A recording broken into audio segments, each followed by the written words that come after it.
కృప కలిగినటువంటి వాడు, ఆయన ఎంతగా మనల్ని ఆదరించేటటువంటి వాడు, ఆయన ఎంతగా మనల్ని బలపరిచేటటువంటి వాడు.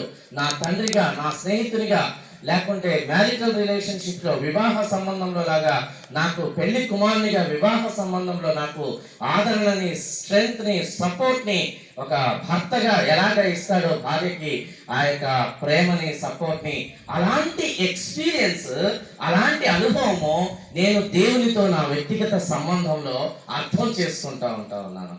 ఆయన ప్రేమ అర్థం చేసుకోగలుగుతూ ఉంటాను. ఆయన చూపించిన కృప, ఆయన ఆదరణ, ఆయన యొక్క వాత్సల్యత అర్థమవుతా ఉంది.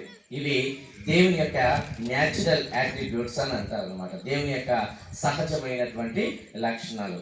సో ఈ లక్షణాల గురించి మనం ఆలోచన చేస్తూ ఉన్నప్పుడు మనలో నుంచి వచ్చేటటువంటి ప్రతిస్పందన, దానిని మనము ఆరాధన చేయటం, స్తుతి చెల్లించటం, ఘనపరచటం, మహిమపరచటం అని అంటాం అనమాట. అందుకనే మనం మోకాళ్ళు వేసినప్పుడు, ప్రభు సన్నిధికి వెళ్ళినప్పుడు, సంఘంలో మనం కూడుకున్నప్పుడు మనము ఎలాంటి సెటప్లోకి వచ్చామనంటే, ప్రభువును ఆరాధించడం. ఆరాధన అనంటే కేవలం ఒక పాట పాడేసి ఆ చేతులు పైకి లేపి ఊపేసి మనం కూర్చుంటే ఆరాధన అయిపోయింది అనేటటువంటి క్రమంలోకి, అలవాట్లోనికి, దౌర్భాగ్యమైన స్థితిలోనికి వచ్చేసినాం. The Indian Christians are failed, utterly failed to understand what real worship is. అసలు నిజమైనటువంటి ఆరాధన అంటే ఏంటి అనేటటువంటిది భారతదేశ క్రైస్తవ సంఘం అర్థం చేసుకోలేనటువంటి దౌర్భాగ్యమైన స్థితిలో ఉంది. నా ప్రియులారా, ఇది చాలా బాధపడాల్సినటువంటి సంగతి కాబట్టి నేను ఇలాగ మాట్లాడుతూ ఉన్నాను. మనం మోకాళ్ళు వేసినప్పుడు దేవుని యొక్క ఔన్నత్యమైనటువంటి లక్షణాలు మనం ఆలోచన చేసుకుంటూ మనము ప్రభువుకు మహిమపరచడం, అది స్తుతి చెల్లించడం. రెండో స్టెప్ ఏంటి అని అంటే ఆయనకు కృతజ్ఞతాస్తుతులు చెల్లించడం. The second part of worship ఏంటి అని అంటే థ్యాంక్స్ గివింగ్ అని అంటాం, అంటే కృతజ్ఞతాస్తుతులు చెల్లించడం. ఓకే, ఇంతకు ముందేమో దేవుని యొక్క ఔన్నత్యమైనటువంటి గుణగణాలు, లక్షణాలను బట్టి మనం ఆలోచన చేసుకుంటూ ప్రతిస్పందించడం, స్తుతి చెల్లించడం, ఆరాధన. రెండవది కృతజ్ఞతాస్తుతి చెల్లించడం అంటే ఏంటి అని అంటే దేవుడు మన జీవితాల్లో చేసినటువంటి మేలులను గుర్తు చేసుకుంటూ ఆయనకు థ్యాంక్స్ చెప్పడం, వందనాలు చెప్పడం అనేటటువంటి కృతజ్ఞతాస్తుతి చెల్లించడం.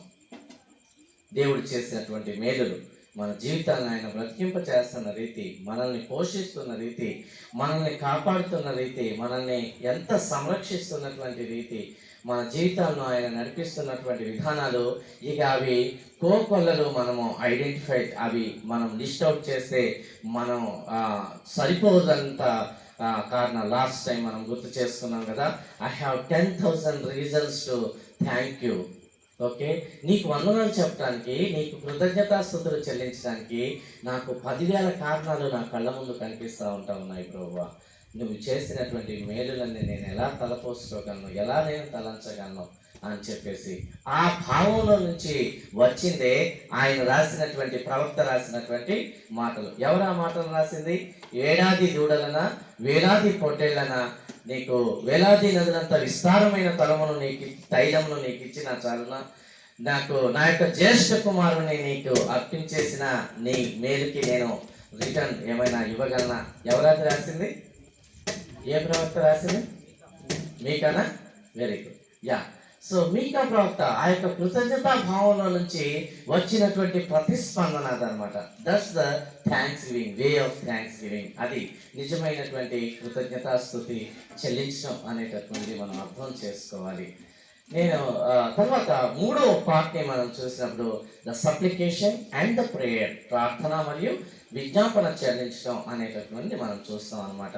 విజ్ఞాపన మొదటిగా రావాలి, తర్వాత ప్రార్థన అంశాలు, వ్యక్తిగత అంశాల కోసం ప్రార్థించడం అనేటటువంటిది జరగాలి. ఇది ప్రార్థనలోని the content of prayer, the content of prayer. కాబట్టి ఈనాడు సంఘం విశ్వాసంగా మనము అర్థం చేసుకోవాల్సిన సంగతి ఏంటి అని అంటే, స్తుతిలోని మాధుర్యాన్ని అనుభవించేటటువంటి ఆ యొక్క స్టాండర్డ్స్ క్రైస్తవ జీవితంలోకి రావాలి. అందుకే అది ఆ మాధుర్యాన్ని ఎరిగినటువంటి వారు పరలోక రాజ్యంలో జరిగేటటువంటి స్తుతి ఆరాధనకు సంబంధించినటువంటి గ్రేటర్ డిజైర్ కలిగి ఉంటారు అనమాట వాళ్ళు.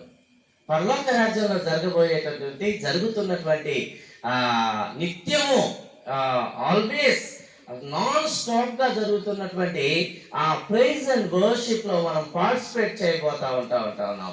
How they are praising God, వాళ్ళు ఎలాగ దేవుని ఆరాధిస్తా ఉంటా ఉన్నారు. దేవదూతల సైన్య సమూహము, కెరూబులు, సెరూపులు, తర్వాత పరిశుద్ధుల సైన్య సమూహం అంతా కూడి ఆయన యొక్క పరిశుద్ధతను గురించి, ఆయన యొక్క మహిమను గురించి, ఆయన యొక్క సర్వశక్తిమంతత్వాన్ని గురించి, ఆయన యొక్క అధికారాన్ని గురించి, ఆయన యొక్క దయను, ప్రేమను గురించి, ఆయన యొక్క అమితమైన వాత్సల్యతను గురించి, ఆయన మనుష్యులను చూపించినటువంటి కృపను గురించి, ఆయన ఎంత అమితమైనటువంటి దయా జాలి కలిగినటువంటి వాడు అనేటటువంటి దాని గురించి, మనుష్యుల కోసం ఆయన చేసినటువంటి ఆ ఘనమైనటువంటి ప్రాణం ఇచ్చేటటువంటి పని గురించి, మనుష్యుల కోసం ఆయన ఆ మహిమను విడిచిపెట్టి భూమి మీదకి దిగి వచ్చినటువంటి సంగతిని గురించినటువంటి విషయాలు, ఆ సంగతులన్నిటిని బట్టి దేవదూతలు గాన ప్రతిగానములతో ఆయనను ఆరాధిస్తూ వందనాలు చెప్తా ఉంటాయి. ఆ పనిని మనం భూమి మీద చేయాలని దేవుడు మనల్ని పిలిచి ఏర్పాటు చేసుకున్నాడు. హల్లెలూయా. కాబట్టి నేను ఈ సంగతిని ఎందుకు చెప్తున్నాను అని అంటే, ప్రార్థనకై మనం కూడినప్పుడు, వ్యక్తిగతంగా మనం దేవుని సన్నిధికి వెళ్ళినప్పుడు, సంఘంగా ప్రభు సన్నిధికి వచ్చినప్పుడు, దేవుని యొక్క వాక్యంలో నుంచి మనకు దొరికేటటువంటి దేవుని యొక్క ఔన్నత్యమైనటువంటి గుణగణాలను గురించి మనము ప్రభువును స్తుతి చెల్లించడం, ఘనపరచడం అనేటటువంటి సరి అయినటువంటి రీతిలో, క్రమమైనటువంటి రీతిలో ఉంటే బాగుంటుంది అనేటటువంటి సంగతిని నేను మీకు గుర్తు చేస్తూ ఉన్నాను. సెటప్ మారిపోయింది. ఆరాధన అనేటటువంటి దానికి వేరే అర్థాలని తీసుకొచ్చుకున్నాం. ఓకే, సో అట్లాంటి సెటప్స్ నుంచి మనము కొంచెం దేవుని వాక్యం ఏం చెప్తా ఉంది అనేటటువంటి దాన్ని జాగ్రత్తగా పరిశీలించడం మనం నేర్చుకుంటే బాగుంటుంది. భారతదేశంలో మనము మార్పును చూడగలం, భారతదేశ సంఘంలో మనం మార్పును చూడగలం అనేటటువంటి ఆ ప్యాషన్తో నేను మాట్లాడుతూ ఉన్నాను. రైట్, మనం ముందుకెళ్దాం. మత్తయి సువార్త 24వ అధ్యాయాన్ని మనం ఈరోజు తెచ్చిపెట్టుకుందాం. మత్తయి సువార్త 24వ అధ్యాయం.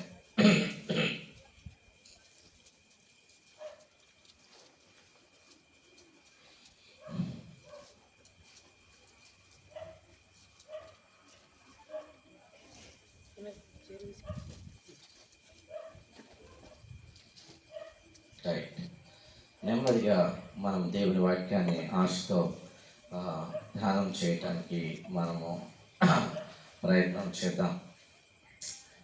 ఈ మత్తయి సువార్త 24, 25 అధ్యాయాలు ఎవరైనా వ్యక్తిగతంగా చదువుకున్నటువంటి వాళ్ళు ఉన్నారా? వ్యక్తిగతంగా ఈ 24, 25 అధ్యాయాలు మేము చాలాసార్లు చదువుకున్నామన్నా అనేటోళ్ళు ఉంటే చేతులు ఎత్తండి. మత్తయి సువార్త 24, 25 అధ్యాయాలు మేము వ్యక్తిగతంగా చాలాసార్లు చదివినామన్నా అనేటోళ్ళు ఉన్నారా ఎవరన్నా? రైట్, ఈ ప్రాముఖ్యమైనటువంటి సంగతులు చాలా చక్కగా మనము చదువుకోవాల్సిన వాళ్ళమై ఉన్నాం. దేవుని వాక్యాన్ని చదివేటటువంటి క్రమశిక్షణలోకి మనం రాకుండా ఇలాంటి ఎన్ని సభలు పెట్టుకున్నా, ఎన్ని సమావేశాలు పెట్టుకున్నా నిష్ప్రయోజనమే నా ప్రియులారా. మనం ఆ బేసిక్ డిసిప్లైన్లోకి క్రైస్తవులు రాకుంటే ఎవరు రక్షించగలరు మనల్ని? ఇది మనం రియలైజ్ అవ్వాలి.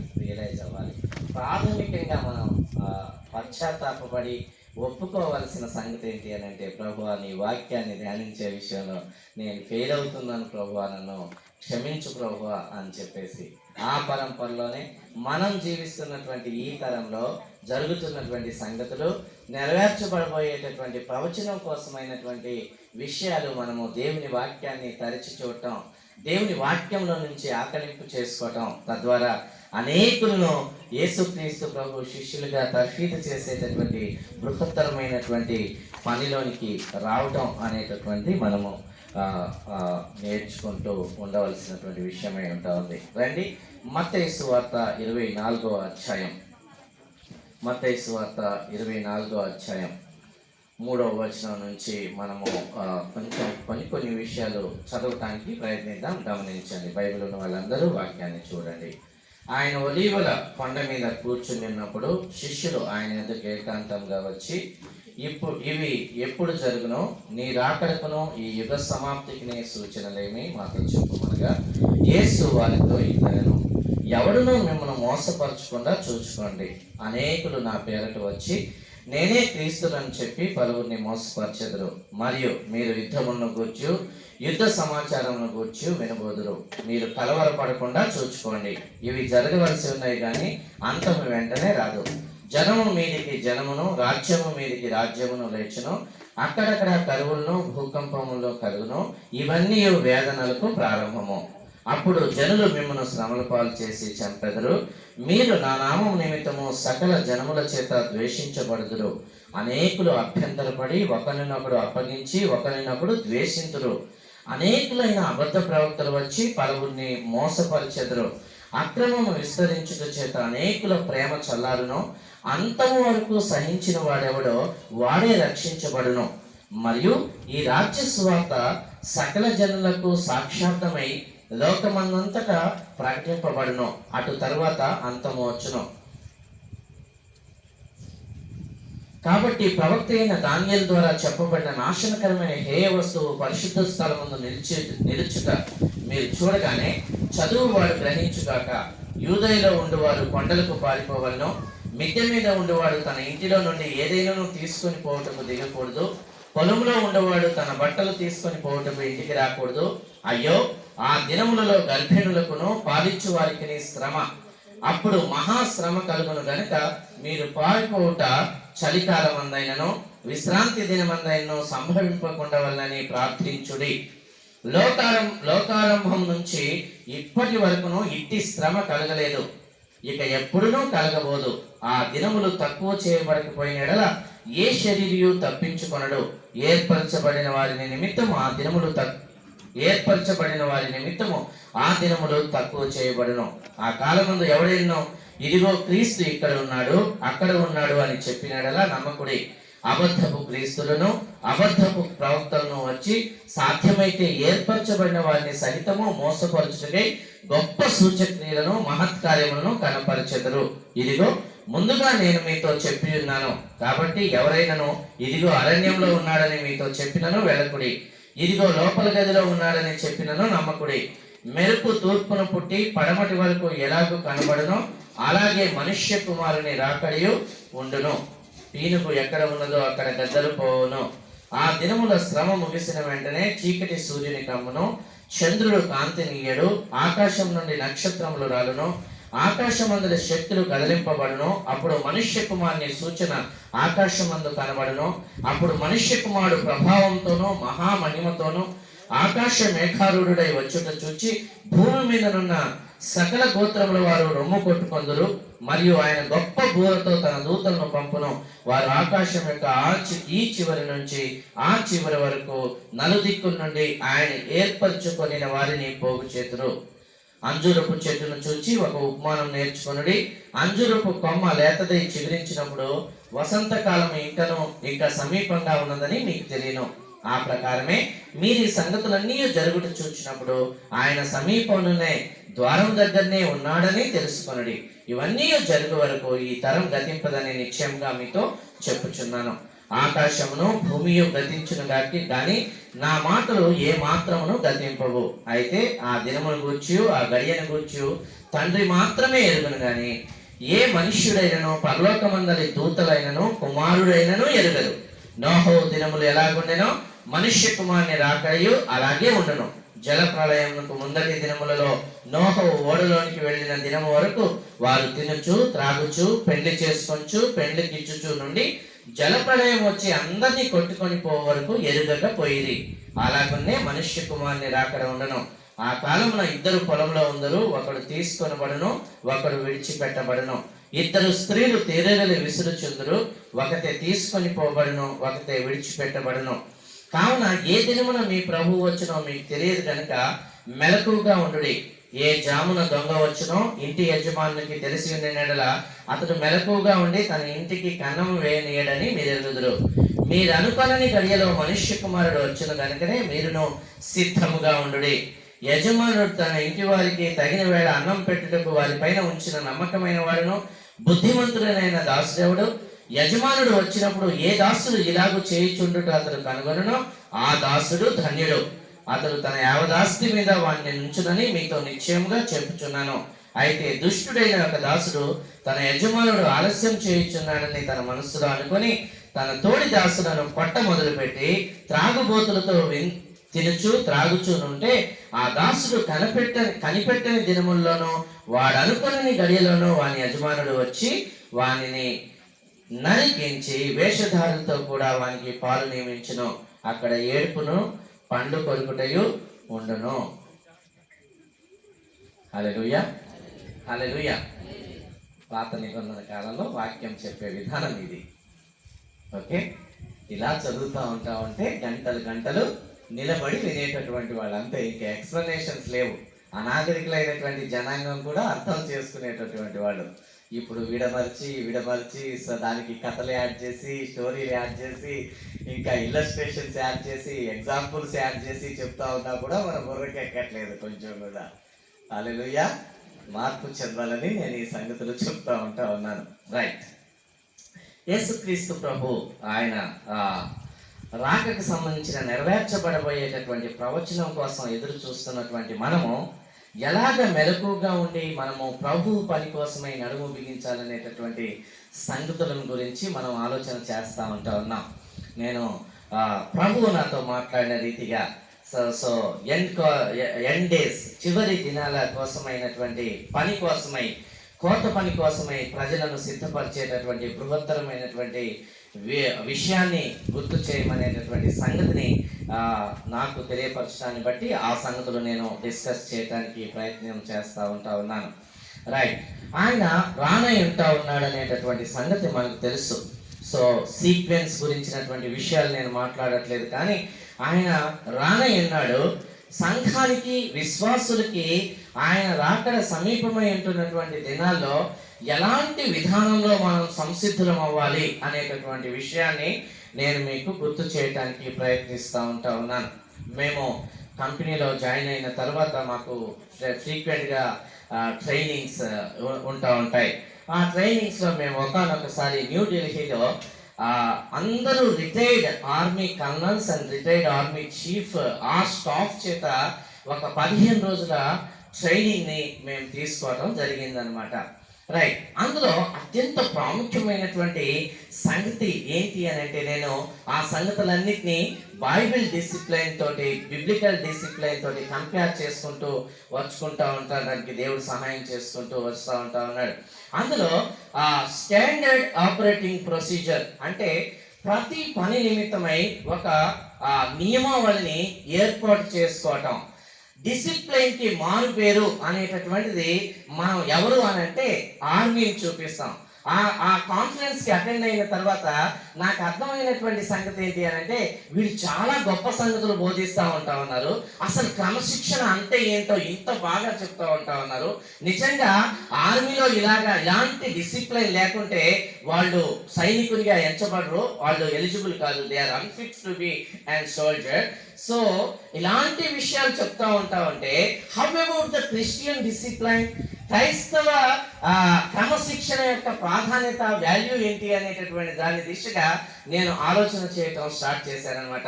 I came to conclusion.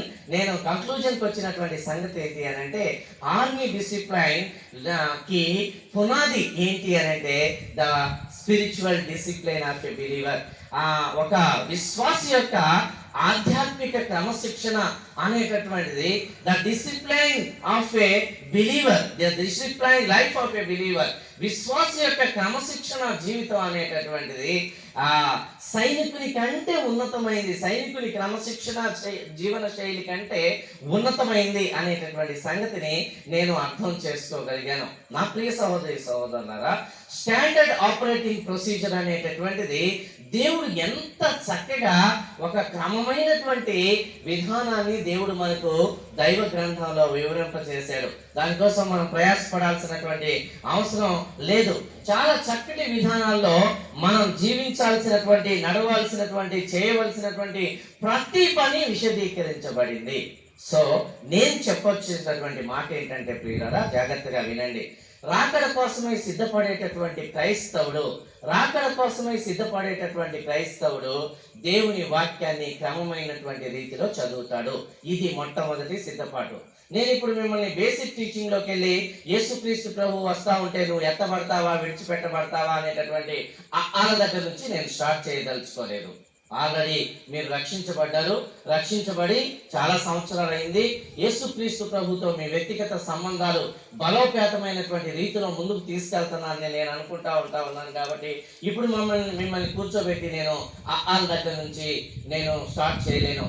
So సాధారణంగా యేసుక్రీస్తు ప్రభు రాకడ గురించినటువంటి విషయాలు మాట్లాడేటప్పుడు యేసుక్రీస్తు ప్రభు మధ్యాకాశంలోకి వస్తాడు, రాబోతా ఉన్నాడు, ఎత్తబడబోతా ఉన్నాం. నువ్వు ఎత్తబడతావా విడిచిపెట్టబడతావా? That's the basic question. అరే భయ్యా, నేను 20 సంవత్సరాల క్రితం మారు మనసు పొందిన రోజే నాకు అర్థమైంది కదా నేను ఎత్తబడతానని చెప్పి. ఓకే, నేను ఎత్తబడేటటువంటి రీతిలో నడుచుకోవాలనే కదా దేవుని వాక్యం స్టాండర్డ్ ఆపరేటింగ్ ప్రొసీజర్ లో ప్రభు నాకు ఇచ్చాడు. సో దీని ప్రకారం నేను నడుచుకుంటూ ఉంటా అన్నప్పుడు ఇంకా నాలో నేను ఎత్తబడతాననేటటువంటి గ్యారంటీ, నేను ఎత్తబడతాననేటటువంటి నిశ్చయత నాకు రోజు కలుగుతా ఉంది కదా. 20 సంవత్సరాల నుంచి ప్రతి దినము కలుగుతా ఉంది కదా. నేను ఇప్పుడు నిలబడి నువ్వు ఎత్తబడతావా విడిచిపెట్టబడతావా, నువ్వు ఎత్తబడే గుంపులో ఉంటావా విడిచిపెట్టబడే గుంపులో ఉంటావా అని నేను ప్రశ్న అడగదలుచుకోలేదు. మీరంత బేసిక్ లెవెల్లో లేరని నేను అనుకుంటా ఉన్నాను. ఇప్పుడు కావాల్సింది ఏంటి అని అంటే క్రీస్తు ప్రభు రాకడ కోసమైనటువంటి సిద్ధపాటు. సో దానికోసమే నేను ఎలాగ ప్రిపేర్ అవుతా ఉన్నానో సైనికుని వలె సిద్ధపడటం అనేటటువంటి విషయాన్ని మనము గుర్తు చేసుకోవాల్సిన వాళ్ళమై ఉంటా ఉన్నాం. సో దాంట్లో పరంపరలో మొట్టమొదటి థింగ్ ఏంటి అని అంటే మనము దేవుని యొక్క వాక్యాన్ని క్రమమైనటువంటి రీతిలో చదివేటటువంటి ప్రాథమికమైనటువంటి డిసిప్లైన్. సంఘం అనేటటువంటిది విశ్వాసులైనటువంటి వారు క్రమశిక్షణతో కూడినటువంటి దైవ వాక్యాన్ని ధ్యానించేటటువంటి పద్ధతిలోనికి రావాలి. నేను చెప్పేటటువంటి బోధల్లో మీకు కొన్ని విషయాలు డిఫరెంట్గా అనిపిస్తూ ఉంటాయేమో. భారతదేశ క్రైస్తవ సంఘం ఇంత స్లో డౌన్ అయిపోవడానికి కారణం ఏంటి? 1900 సంవత్సరాల సమయంలో 2000 సంవత్సరాల కాలంలో మనము 5% ఆఫ్ పీపుల్ని కూడాను క్రీస్తు ప్రేమ సువార్తను గురించి చెప్పలేకపోయిన దౌర్భాగ్యమైన స్థితిలోకి ఉన్నాం. ఎందుకు ఇలా అయిపోయింది అనేటటువంటి సంగతిని ఆలోచన చేస్తూ ఉన్నప్పుడు క్రైస్తవ సంఘము, భారతదేశ క్రైస్తవ సంఘము దేవుని వాక్యాన్ని చక్కని విధానంలో డిస్కస్ చేయటం లేకుంటే ఆకలింపు చేసుకోవటంలో తప్పిపోయినాం అనేటటువంటి సంగతి మనకు అర్థమవుతా ఉంది. నా ప్రియ సహోదరులారా, మన కల్చర్లో ఒక ప్రాబ్లం ఉంటా ఉంది. ఏంటి అని అంటే దైవత్వానికి సంబంధించినటువంటి విషయాలు, దైవానికి సంబంధించినటువంటి నిగూఢమైనటువంటి విషయాలు సాధారణమైనటువంటి వ్యక్తులు చదవకూడదని దైవ నియమాలకు సంబంధించినటువంటి సంగతులన్నింటినీ మరుగు చేసి దాచిపెట్టారు. ఎవరైనా వాటిని చదివితే, ఎవరైనా వాటిని ఎక్స్ప్లెయిన్ చేయడానికి ట్రై చేస్తే వాళ్ళ నాలుక కట్ చేసి వాళ్ళ చెవుల్లో సీసం పోసేటటువంటి కల్చర్ మనకుంటా ఉంది. దైవానికి సంబంధించినటువంటి విషయాలు కొంతమంది మాత్రమే బోధించాలి, కొంతమంది మాత్రమే బోధించి వాళ్ళ యొక్క ఆధిపత్యాన్ని కొనసాగించి సంపాదించుకోవాలి. వాటిలో ఉన్నటువంటి అర్థాన్ని వేరు విధానంలో ప్రజలకు చెప్పి మోసం చేసి ఒక భ్రమలో, ఒక మాయలో పెంచి వాడిని ఎన్కాష్ చేసుకునేటటువంటి కల్చర్ మన యొక్క ఇండియన్ సంస్కృతిలో ఇమిడి ఉంటా ఉంది. నా ప్రియ సహోదరులారా, దౌర్భాగ్యమైనటువంటి సంగతి ఏంటి అని అంటే అట్లాంటి సెటప్ని ఇండియన్ క్రిస్టియన్ చర్చ్లోకి మనం తెచ్చుకున్నాం.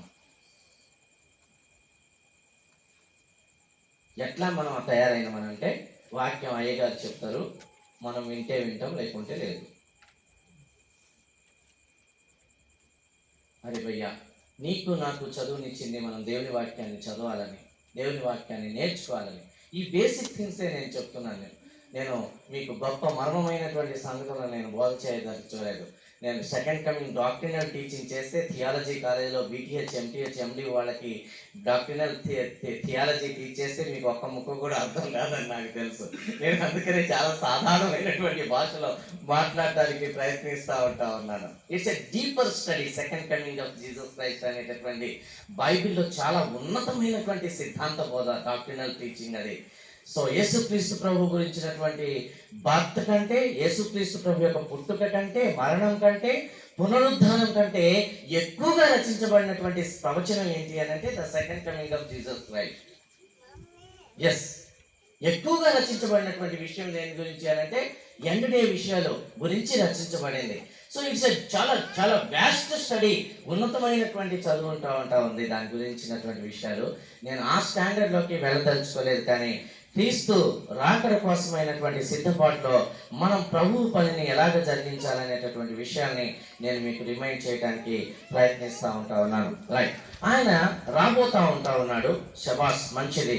సో జనులందరూ ఈ సంగతిని చూస్తారు అనేటటువంటిది మనం వచ్చినప్పుడు ఆయన రాకడ సమీపమైనప్పుడు విశ్వాసుల యొక్క ప్యాషన్, విశ్వాసుల యొక్క డిజైర్ ఏంటి అని అంటే ఆయన యొక్క రాకడ కోసమై నన్ను నేను సిద్ధం చేసుకుంటూ అనేకులను క్రీస్తు నిమిత్తమై సిద్ధం చేయటం అనేటటువంటి ప్రతి విశ్వాసికి దేవుడిచ్చినటువంటి ప్రాథమికమైనటువంటి పని. ప్రతి విశ్వాసికి దేవుడిచ్చిన ప్రాథమికమైనటువంటి బాధ్యత. ఓకే, దేవుని ఎదుట మనం నిలబడవలసిన వాళ్ళమై ఉన్నాము. ఆయన సింహాసనం ఎదుట మనం నిలబడవలసిన వాళ్ళమై ఉన్నాము. సో అక్కడికి వెళ్ళినప్పుడు మనతో పాటు మనం తీసుకెళ్లేటటువంటి జీవిత చిట్టాలో మనము వీఆర్ అకౌంటబుల్ టు గాడ్. దేవునికి లెక్క చెప్పవలసినటువంటి విషయాల్లో మనం చెప్పాల్సినటువంటి లెక్క ఏంటి అని అంటే, ప్రభువా నేను భూమి మీద బ్రతికినంత కాలంలో ఇంత కష్టపడి పని చేసిన ప్రభువా, ఇక ఒక 5 ఎకరాల ఆస్తి సంపాదించిన ప్రభువా, 1 లక్ష రూపాయల ఉద్యోగం సంపాదించిన ప్రభువా, ఏదో చిన్న వ్యాపారం చేసి ఒక 50,000 సంపాదించిన ప్రభువా, లేకుంటే ఇంత కష్టపడి పిల్లల్ని మంచి ప్రయోజకులుగా చేసిన ప్రభువా, వాళ్ళ కోసం ఇంత 4 రాళ్ళు వెనకేసిన ప్రభువా అని చెప్పేటటువంటి మాటలు అక్కడ చెల్లవు. All these things are not considered in the judgment. మనం దేవుని ఎదుట నిలబడి, గాడ్స్ ఎగ్జామినేషన్ టేబుల్ ముందు నిలబడి మన జీవితానికి సంబంధించినటువంటి ఫైల్తో ఆయన ఎదుట నిలబడవలసిన వాళ్ళమై ఉన్నాం. అందులో 2 ప్రాముఖ్యమైనటువంటి విషయాలు. హలో, జాగ్రత్తగా వినండి ప్రియులారా. 2 ప్రాముఖ్యమైనటువంటి విషయాలు దేవుని ఎదుర్కొనేటటువంటి, దేవుని సింహాసనం ఎదుట నీవు నేను మనమందరము నిలబడినప్పుడు 2 పాయింట్స్ అడుగుతాడు అనమాట. 2 పాయింట్స్ దేవుడు చూసేది. నంబర్ 1, ప్రభు కోసమై ఎలాంటి నీతి, యథార్థత, పరిశుద్ధత కలిగి భూమి మీద నువ్వు జీవించావు.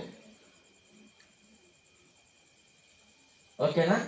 ఎలాంటి నీతి, యథార్థత, పరిశుద్ధత కలిగి భూమి మీద నువ్వు జీవించావు. నంబర్ 2, ప్రభు పనిలో నీ పాలిభాగత్వం ఎంత. విస్తారమైనటువంటి కోత పనిని ఎదురు కనిపిస్తూ ఉన్నప్పుడు సోమరువై నిద్రపోయావా, కొంచెమైనా పని చేసి పంటను సమకూర్చావా? These 2 things will be considered. ఇవి 2, ఓన్లీ 2 పాయింట్స్. నేను ఒక ఇది చెప్తా ఉంటాను. ఈ కార్పొరేట్ కంపెనీస్లో ఏమంటారు, డైరెక్టర్స్ మీట్ అండ్ అది బోర్డ్ ఆఫ్ డైరెక్టర్స్ మీటింగ్ ఉంటుంది కదా, చదువుకున్న వాళ్ళకి తెలుస్తుంది అనమాట. Anil Ambani board of directors board meeting జరిగితే అనిల్ అంబానీ యొక్క బోర్డ్ మీటింగ్ టైం ఎంతో తెలుసా? సాధారణంగా చెప్పేటటువంటి time 3 to 4 minutes board meeting అయిపోతుందంట. 3 to 4 minutes ఫటాఫట్ అడగాల్సిన 2-3 పాయింట్లు ఇట్లా చేయండి, క్లోజ్. ఆయన గంటలు కూర్చొని మనకిలాగా ప్రసంగాలు చేయడు. 3-4 minutes బోర్డ్ మీటింగ్ అయిపోద్ది. చాలా క్రూషియల్, వేల కోట్ల రూపాయల నిర్ణయాలు 3-4 నిమిషాల్లో ఇలాగ తేల్చేస్తారనమాట. సింపుల్ డెసిషన్ చెప్పారు, yes or no, that's it. మన యొక్క లెక్క కూడా అంతే. మనం ఎక్కడికి వెళ్ళి చాటబార్తో సోది చదవటానికి లేదు. దేవుని ఎదుట నిలబడినప్పుడు ద ఓన్లీ 2 things. దేవుని కోసం, దేవుడు నీకు ఇచ్చిన విలువైన జీవితాన్ని ఎంత యథార్థంగా, ఎంత నీతిగా, ఎంత పరిశుద్ధంగా నువ్వు నడిపించుకొని వచ్చినావు. నంబర్ 2, దేవుని కోసం ఎంత పంటను నువ్వు సమకూర్చుకొచ్చావు. ఈ 2 మన ఎదుట, దేవుని ఎదుట మనం దేవుని ఎదుట నిలబడి ఈ లెక్క చెప్పవలసిన వాళ్ళమై ఉన్నాం. నా ప్రియ సహోదరి సహోదరులారా, రెండవ రాకడ కోసమైనటువంటి సిద్ధపాటులో నెరవేర్చబడబోయేటటువంటి ప్రవచనం కోసమైనటువంటి సిద్ధపాటులో ఈ రెండిటి కోసం మనం ప్రయాసపడాలి. ఈ రెండిటి కోసమే మనం ప్రయాసపడాలి. మన యొక్క ప్రాధాన్యమైనటువంటి సంగతి ఇది. మన యొక్క ప్రాధాన్యమైనటువంటి ప్రయారిటీ థింగ్ ఇది. మనుష్యుల జీవితాలను కట్టేటటువంటి బృహత్తరమైనటువంటి పని కోసం నీవు నేను పిలువబడ్డాం. వ్యక్తుల జీవితాలను కట్టేటటువంటి, కుటుంబాలను కట్టేటటువంటి బృహత్తరమైన పని కోసం నీవు నేను పిలువబడ్డాం. సాతాను ఎంత దారుణంగానో ఒక్కొక్కరిని చెరపట్టి వ్యక్తుల జీవితాలను నాశనం చేస్తూ ఉంటే, పడవేస్తూ ఉంటే, తొక్కి పడేస్తూ ఉంటే, బానిసత్వంలోకి, దాస్యరక్తంలోకి తీసుకెళ్తా ఉంటే, మనం ఒక్కొక్కరిని మంచి సమరునిలాగా చేరి ఆదరించి వాళ్ళని మనం హక్కున చేర్చుకొని క్రీస్తు కోసం సంపాదించేటటువంటి ఆ యొక్క పని కోసమే దేవుడు నిన్ను నన్ను పిలిచాడు. ఇంత కోట్ల మందిలో ఫ్యూ పీపుల్ని దేవుడు మనల్ని ఎంచుకున్నాడు. ఎంతమంది జనాంగం ఉన్నారు, కోట్ల మంది జనాంగం ఉంటే మనము చిన్న మందగా ప్రభు కోసం సాక్షులుగా ఉండటానికి దేవుడు ఈ కృపని, భాగ్యాన్ని మనకి ఇచ్చాడు. యేసుక్రీస్తు ప్రభుని రక్షకుడిగా అంగీకరించడం అనేటటువంటిది ఇది చాలా సాధారణమైన కామన్ థింగ్ లాగా మన హృదయాల్లో నాటుకుపోయినటువంటి దారుణమైనటువంటి సిచ్యువేషన్ నుంచి మనం కొంచెం బయటికి రావాలి. ఇదెంతో ఉన్నతమైనటువంటి వ్యవహారం, ఇదెంతో ఉన్నతమైనటువంటి సంగతి. యేసుక్రీస్తు ప్రభుని రక్షకునిగా అంగీకరించడం, సత్యాన్ని తెలుసుకోవటం, యేసుక్రీస్తు ప్రభు నిజమైన దేవుడని నమ్మటం అనేటటువంటి ఇదెంతో ఉన్నతమైనటువంటి సంగతి. నా ప్రియులారా, ప్రకటన గ్రంథాన్ని మీరు ఒక్కొక్క అధ్యాయాన్ని చదువుకుంటూ ముందుకెళ్తా ఉంటే ఇలాంటి శ్రమల మధ్యలో, ఇలాంటి పర్సిక్యూషన్ మధ్యలో, ఇట్లాంటి వ్యతిరేకత మధ్యలో, ఇలాంటి శరీరేచ్ఛలతో పోరాడేటటువంటి ఈ పోరాటం మధ్యలో క్రీస్తు కోసం నీతిగాను పరిశుద్ధులుగాను జీవించిన వాళ్ళు, క్రీస్తు సేవలో హతసాక్షులుగాను లేకుంటే మరణాన్ని, ప్రాణాన్ని అప్పగించినట్టున్నటువంటి వాళ్ళకి దేవుడు ఇవ్వబోయేటటువంటి ఘనతని మీరు చదివితే మీరు తలుపులు వేసుకొని కూర్చోలేరు. అది అర్థం చేసుకోవాలి. మీరు నోరు మూసుకొని కూర్చోలేరు. మీ కాళ్ళకు సంఖ్యలు బిగిసిపోయినట్లుగా మీరు దేవుని పని కోసమై కదలకుండా బండలాగా కూర్చోలేరు. మై డియర్ ఫ్రెండ్స్, ప్రభు ఇవ్వబోయేటటువంటి ఆ ఘనత, ప్రభు సన్నిధిలో మనకు దొరకపోయేటటువంటి ఆ మహిమ కోసమై మనం ప్రాణాలు అర్పించడానికైనా తెగించేటటువంటి వరంగా తయారవుతాం. సంపుతాం రాబోయ్ అని అంటే సంపండి రాబోయ్ అనేటటువంటి కాడికి వస్తాం అనమాట. ఎస్, అంతటి ధైర్యము, తెగింపు క్రైస్తవ్యానికి రావాలి. భయపడి తలుపులు వేసుకునేటటువంటి రోజులు కావి, భయపడి తలుపులు వేసుకునేటటువంటి పరిస్థితులు కావేవి. నా ప్రియ సహోదరి సహోదరులారా, దేవుడు అలాంటి ఉన్నతమైనటువంటి భాగ్యంలోనికి మనల్ని పిలిచాడు. ఎస్, ఆ మధురమైనటువంటి సంగతులు మనం ఆలోచన చేస్తూ ఉంటామన్నప్పుడు చాలా అద్భుతమైనటువంటి సీన్ని వాళ్ళు గలిలయ మనుషులు చూశారు. ఆయన ఆరోహణమై వెళ్ళేటప్పుడు ఆయన మరలా మధ్యాకాశంలోనికి వస్తాడు. భూమి మీద ఎలాంటి సంగతులు జరగబోతున్నాయో మనకు తెలుస్తూ ఉన్నాయి. ఓకే, మా మనుషులు తినచ్చు, త్రాగుచ్చు, పెళ్లికిస్తూ, పెళ్లి చేసుకుంటూ, ఓకే, నెమ్మదిగా ఉంటా ఉంది, మంచిగా సెటిల్ అయినాం, ప్రాబ్లం ఏం లేదు, ఆరాం జిందగీ, మంచి ప్యాకేజ్ వచ్చేసింది, కారు ఉంది, ఇల్లు ఉంది, 4 ఎకరాల పొలం సంపాదించుకున్నాం, ఇక ఫికర్ ఏం చింత లేదు రాబోయ్, ఆరాంగా కుటుంబం నడుస్తుంది, బాధ లేదు అని చెప్పేసి మనుష్యులు ఆలోచన చేస్తున్నటువంటి సమయంలో దేవుని మహాదినము, దేవుని యొక్క యెహోవా దినము లేకుంటే ప్రభు దినము రాబోతా ఉందని ప్రభు వాక్యం సెలవిస్తూ ఉంది. నోహో దినముల్లో ఆయన పడవ చేస్తా ఉంటే వచ్చిన వాళ్ళకి, పోయేటోళ్ళకి చెప్తా ఉన్నాడు, నోహో ఏం చేస్తున్నావు, వాట్ ఆర్ యూ డూయింగ్, ఏది ఎప్పుడు చూడలేదు, ఏదో చేస్తున్నావు, ఏంది ఇంత ప్రయాసపడుతున్నావు, ఫ్యామిలీని అంతా వేసుకొని, ఏంటి నీ పని అని అంటే ఆయన చెప్తా ఉన్నాడు, ఇదో దేవుడైన యెహోవా ఈ సంగతి నాతో మాట్లాడాడు, పడవ సిద్ధం చేయమన్నాడు, దీంట్లో మా ఫ్యామిలీని చేరుస్తానన్నాడు, భూమి మీదకి జలప్రళయం రాబోతుందంట, మొత్తం నాశనం అయిపోతుందంట, సమస్తమైన జీవరాశులు లైవ్ ఉన్నారని అంటే అని చెప్పేసి నవ్వింది లోకం. ఏం పిచ్చి మాటలు మాట్లాడుతున్నాడు, అరే నోహోకి పిచ్చి పట్టినట్టుంది, ఏదో చేస్తున్నాడు వాడు పిచ్చి పని, ఏందో చేస్తున్నాడు, ఆడు ఏం చేస్తున్నాడో తెలియదు. ఆ గుట్టల మీదకి పర్వతం మీదకి పోయి ఆ చెట్లన్నీ నరుకుతున్నాడు, చెక్కలు చెక్కుతున్నాడు, ఏదేదో చేస్తున్నాడు రాబోయ్. అదేదో పడవంట, అది నీళ్ళ మీద తేలుతుందంట. అది ఎట్లా తేలుతుందో ఏంటో రాబోయ్. ఆ పర్వతం మీదకి నీళ్ళు ఎట్లా పోతాయో తెలియదు రాబోయ్ అని చెప్పి నవ్వుకున్నాం. ఓకే, అలాగ అనుకుంటుండగానే ఆయన దేవునితో నడిచిన అనుభవం కలిగినటువంటి వాడు. ఈ తరం వారిలో నీతిమంతుడు ఎవరైనా కనిపిస్తాడా అని దేవుడు ఎదురు చూసినప్పుడు ఆయనకు దేవునికి నోహు కనిపించాడు. అందుకనే మీరు యెషయా గ్రంథం 6వ అధ్యాయాన్ని మనం చదివితే మనకు అక్కడ ఉంటుంది. ఎవరికైనా గుర్తుందా? ఏముంటుంది? యెషయా గ్రంథం 6వ అధ్యాయంలో ఏముంటుంది? ఎవరికైనా గుర్తుందా? చాలా అద్భుతమైనటువంటి సన్నివేశం ఉంటుంది అక్కడ. చూడండి, ఎవరు చూడలేనటువంటి వాళ్ళు చాలా పోగొట్టుకున్నారని నేను చెప్తూ ఉంటా ఉన్నా. అందుకనే దేవుని వాక్యంలోని మాధుర్యాన్ని అనుభవించలేని క్రైస్తవ్యం వృధా, పనికి మాలిన భక్తిని నేను మరలా హెచ్చరిస్తూ ఉంటా ఉన్నాను. 6వ అధ్యాయంలో ఎంత ఉన్నతమైనటువంటి సన్నివేశం ఉంటుందో చూడండి ఒకసారి. యెషయా గ్రంథం 6వ అధ్యాయం. నేను ఇలా రిఫరెన్సెస్ అన్ని చదివిస్తే టైం దొరుకుతుందని చెప్పేసి నేను ముందుకు వెళ్తా ఉంటాను నా బోధ చేస్తూ. రైట్, రండి. ఎవరిని ఓపెన్ చేశారా? 6వ అధ్యాయం ఏముంది?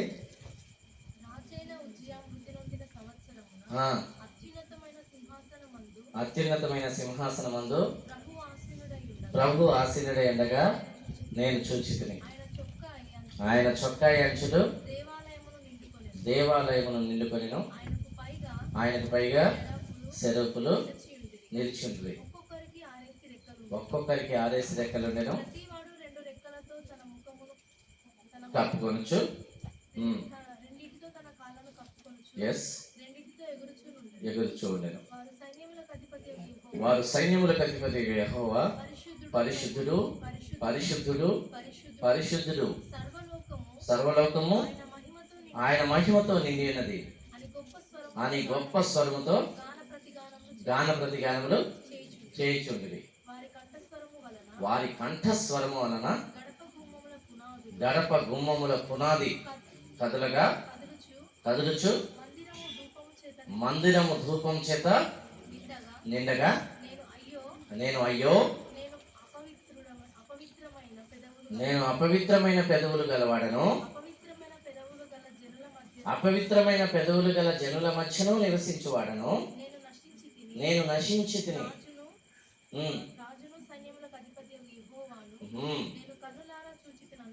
అవును. అప్పుడు ఆ శరాపులలో ఒకడు తాను బలిపీఠం మీద నుంచి కారుతో తీసిన నిప్పును తీసుకుని చేతి పట్టుకొని నా యొద్దకు ఎగిరి వచ్చి నా నోటికి దాన్ని తగిలించి, ఇది నీ పెదవులకు తగిలేను కనుక నీ పాపమును ప్రాయశ్చిత్తమైను, నీ దోషము తొలగిపోయిను. అప్పుడు ఇది ప్రాముఖ్యమైన లైన్. అక్కడ జరుగుతున్న సన్నివేశం అంతట్లో ద కన్క్లూజన్ లైన్ చాలా ప్రాముఖ్యమైనటువంటి థింగ్ ఇది. అప్పుడు నేను ఎవరిని పంపుదును, మా నిమిత్తము ఎవడు పోవును అని ప్రభు సెలవీయగా వింటిని. ఇక్కడ చూడండి, చాలా అద్భుతమైనటువంటి సీన్ అది. ప్రపంచంలో ఉంటున్నటువంటి ప్రతి విశ్వాసికి ఇట్స్ ఎ గ్రేటర్ లెసన్ ని నేర్పిస్తున్నటువంటి సంగతి అది. యెషయా ఎవరు దర్శనాన్ని చూస్తున్నది? యెషయానే కదా. యెషయా దర్శనాన్ని చూస్తూ ఉన్నాడు. సో దేవుని మహిమ, ఘనత, ఆ యొక్క ప్రభావము, సెరుపులు, కెరాబులు అంటా ఉన్నాయి. He could not stand there. ఆయన అక్కడ నిలవలేని స్థితి ఉంటా ఉంది. దేవుని యొక్క పరిశుద్ధతని, దేవుని యొక్క ఘనతని, దేవుని యొక్క మహిమని చూస్తూ ఉంటే ఆహా, ఎంత గొప్ప దేవుడు ప్రభువా, ఎంత గొప్ప దేవుడు ప్రభువా, నువ్వు గొప్ప దేవుడు అని చెప్పి మనసులో కృతజ్ఞత రావటం ఒక ఎత్తు. రెండవ ఎత్తు ఏంటి? మన పాపపు స్థితిని గుర్తురగటం అనేటటువంటి రెండవ ఎత్తు. మనం ఏం నేర్చుకున్నామనంటే, భారతదేశ క్రైస్తవ సంఘం గురించి మళ్ళా మాట్లాడుతూ ఉన్నాను. నేను భారతదేశంలోనే ఉంటూ భారతదేశ క్రైస్తవ సంఘాన్ని ఇంతగా మాట్లాడుతున్నాను మీరు అనుకోకండి. నేను పార్ట్నర్లాగా మాట్లాడలేదు. జాగ్రత్తగా వినండి. హలో, దేవుని మనం ఇందాక ఆరాధన చెల్లించడం, స్తుతించడం, ఆరాధన చేయటం అని మాట్లాడుతున్నాం కదా. ఎస్, ఆరాధన చెల్లించడంలో దేవుని యొక్క ఉన్నతమైనటువంటి గుణగణాలు, దేవుని యొక్క ఘనత, దేవుని యొక్క పరిశుద్ధత అర్థమవుతా ఉన్నప్పుడు ఒకటి ప్రభువును స్తుతించడం అనేటటువంటిది జరుగుతుంది. రెండవది ఇమీడియట్ గా జరగాల్సిన ప్రతిస్పందన ఏంటి అని అంటే మన పాపపు స్థితిని గుర్తెరగటం అనేటటువంటి దినదినము జరిగేటటువంటి ప్రక్రియ. ఓకే, అక్కడ ద పరిశుద్ధపరచబడటం, రిఫైనింగ్ ప్రాసెస్, బైబిలికల్ లాంగ్వేజ్ లో దాన్ని ఏమంటారు అని అంటే పరిశుద్ధపరచబడే ప్రక్రియని ద శాంక్టిఫికేషన్ ప్రాసెస్ అని అంటాం అనమాట.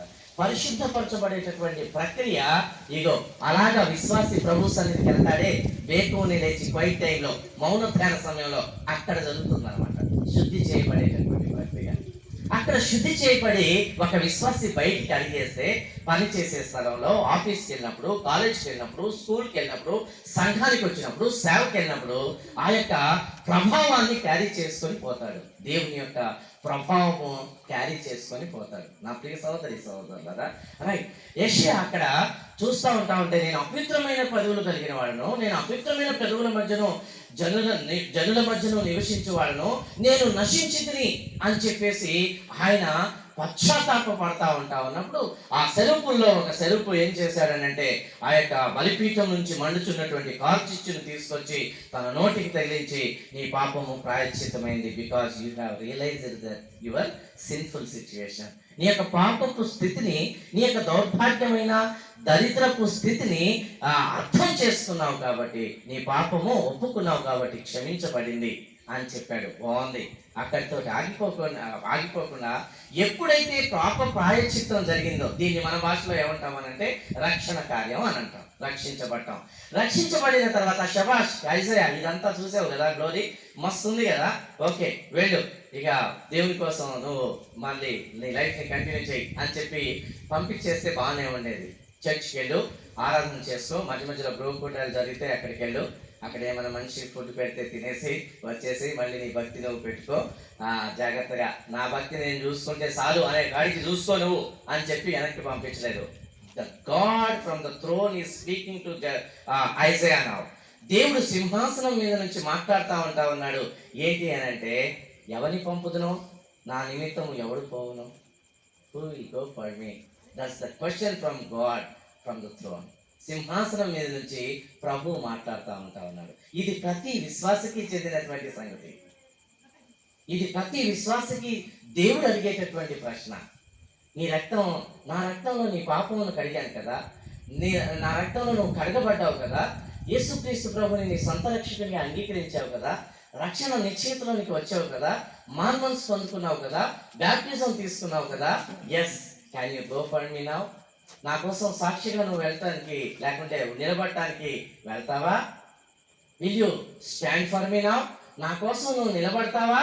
That's the question to every believer. తన క్రీస్తు రక్తంలో కడగబడినటువంటి, తన సొంత రక్తంలో కడిగినటువంటి ప్రతి తన బిడ్డకు అడిగేటటువంటి, ప్రభు అడిగేటటువంటి ప్రశ్న ఇది.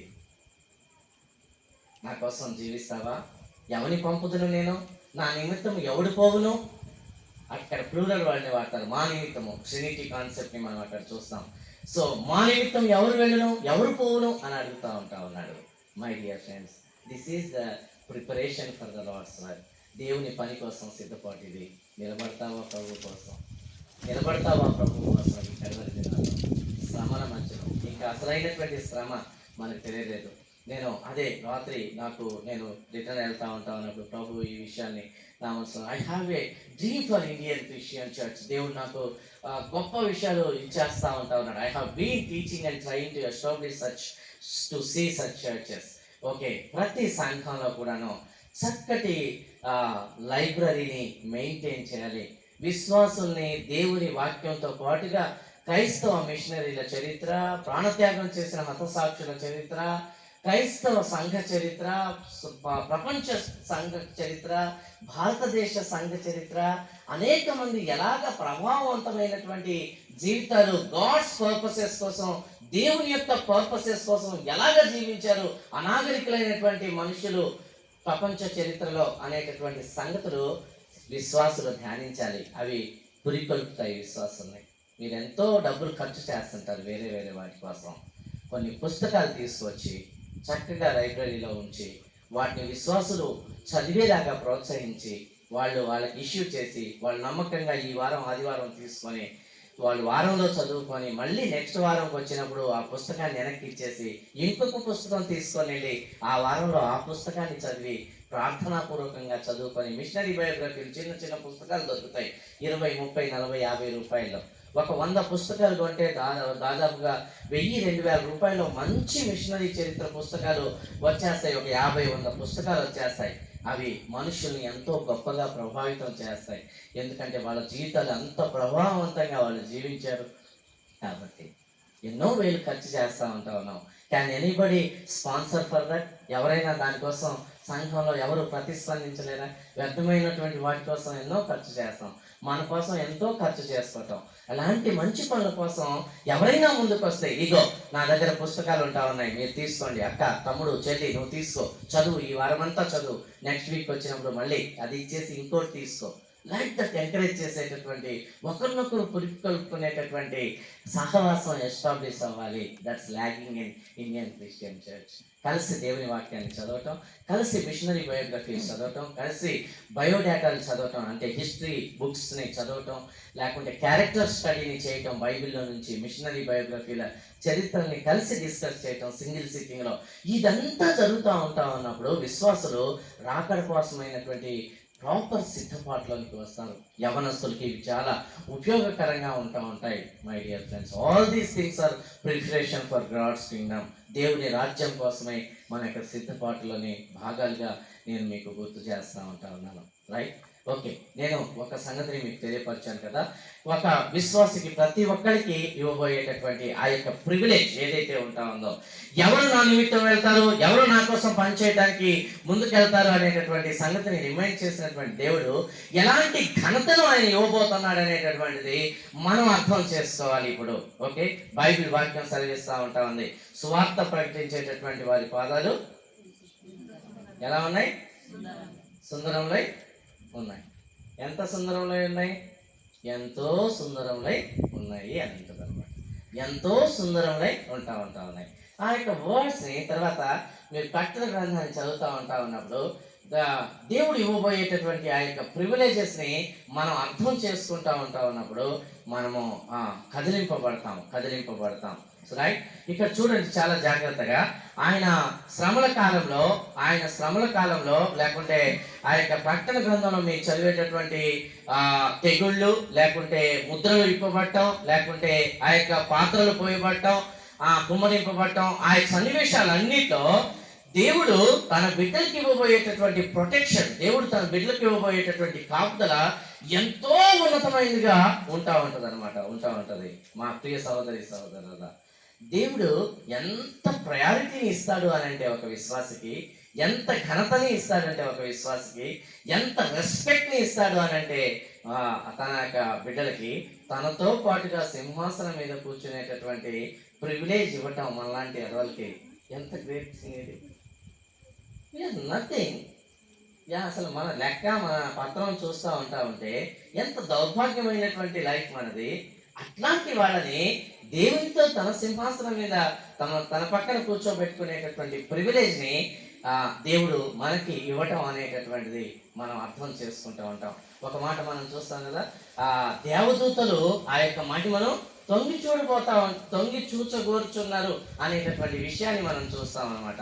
సో సచ్ ఎ ప్రివిలేజ్, దేవదూతలకి లేనటువంటి ప్రివిలేజ్ని, ఆ యొక్క ఘనతని, భాగ్యాన్ని, ఆ యొక్క మహిమని దేవుడు మనకి ఇవ్వబోతా ఉంటారు. అందుకనే కొరింథీయులకు రాసినటువంటి పత్రిక మీరు 13-14 అధ్యాయాల్లో మనం చదువుతూ ఉంటే అక్కడ మనకు కనిపిస్తూ ఉంటుంది రిజరెక్షన్ గురించినటువంటి విషయాలు చాలా డీటెయిల్గా పౌల్ గారు మాట్లాడతారనమాట. అక్కడ సో ఉన్నతంగా ఉంటాయి. అందులో ఫిలిప్పీలకు రాసిన పత్రికలోకి వచ్చేసినప్పటికీ పౌల్ గారు ఒక మాట అంటాడు, దీనమైనటువంటి మన యొక్క శరీరంను తన యొక్క మహిమా శరీరమునకు సమరూపం గలదానిగా మార్చును అనేటటువంటి విషయాన్ని మనం చూస్తాం అనమాట.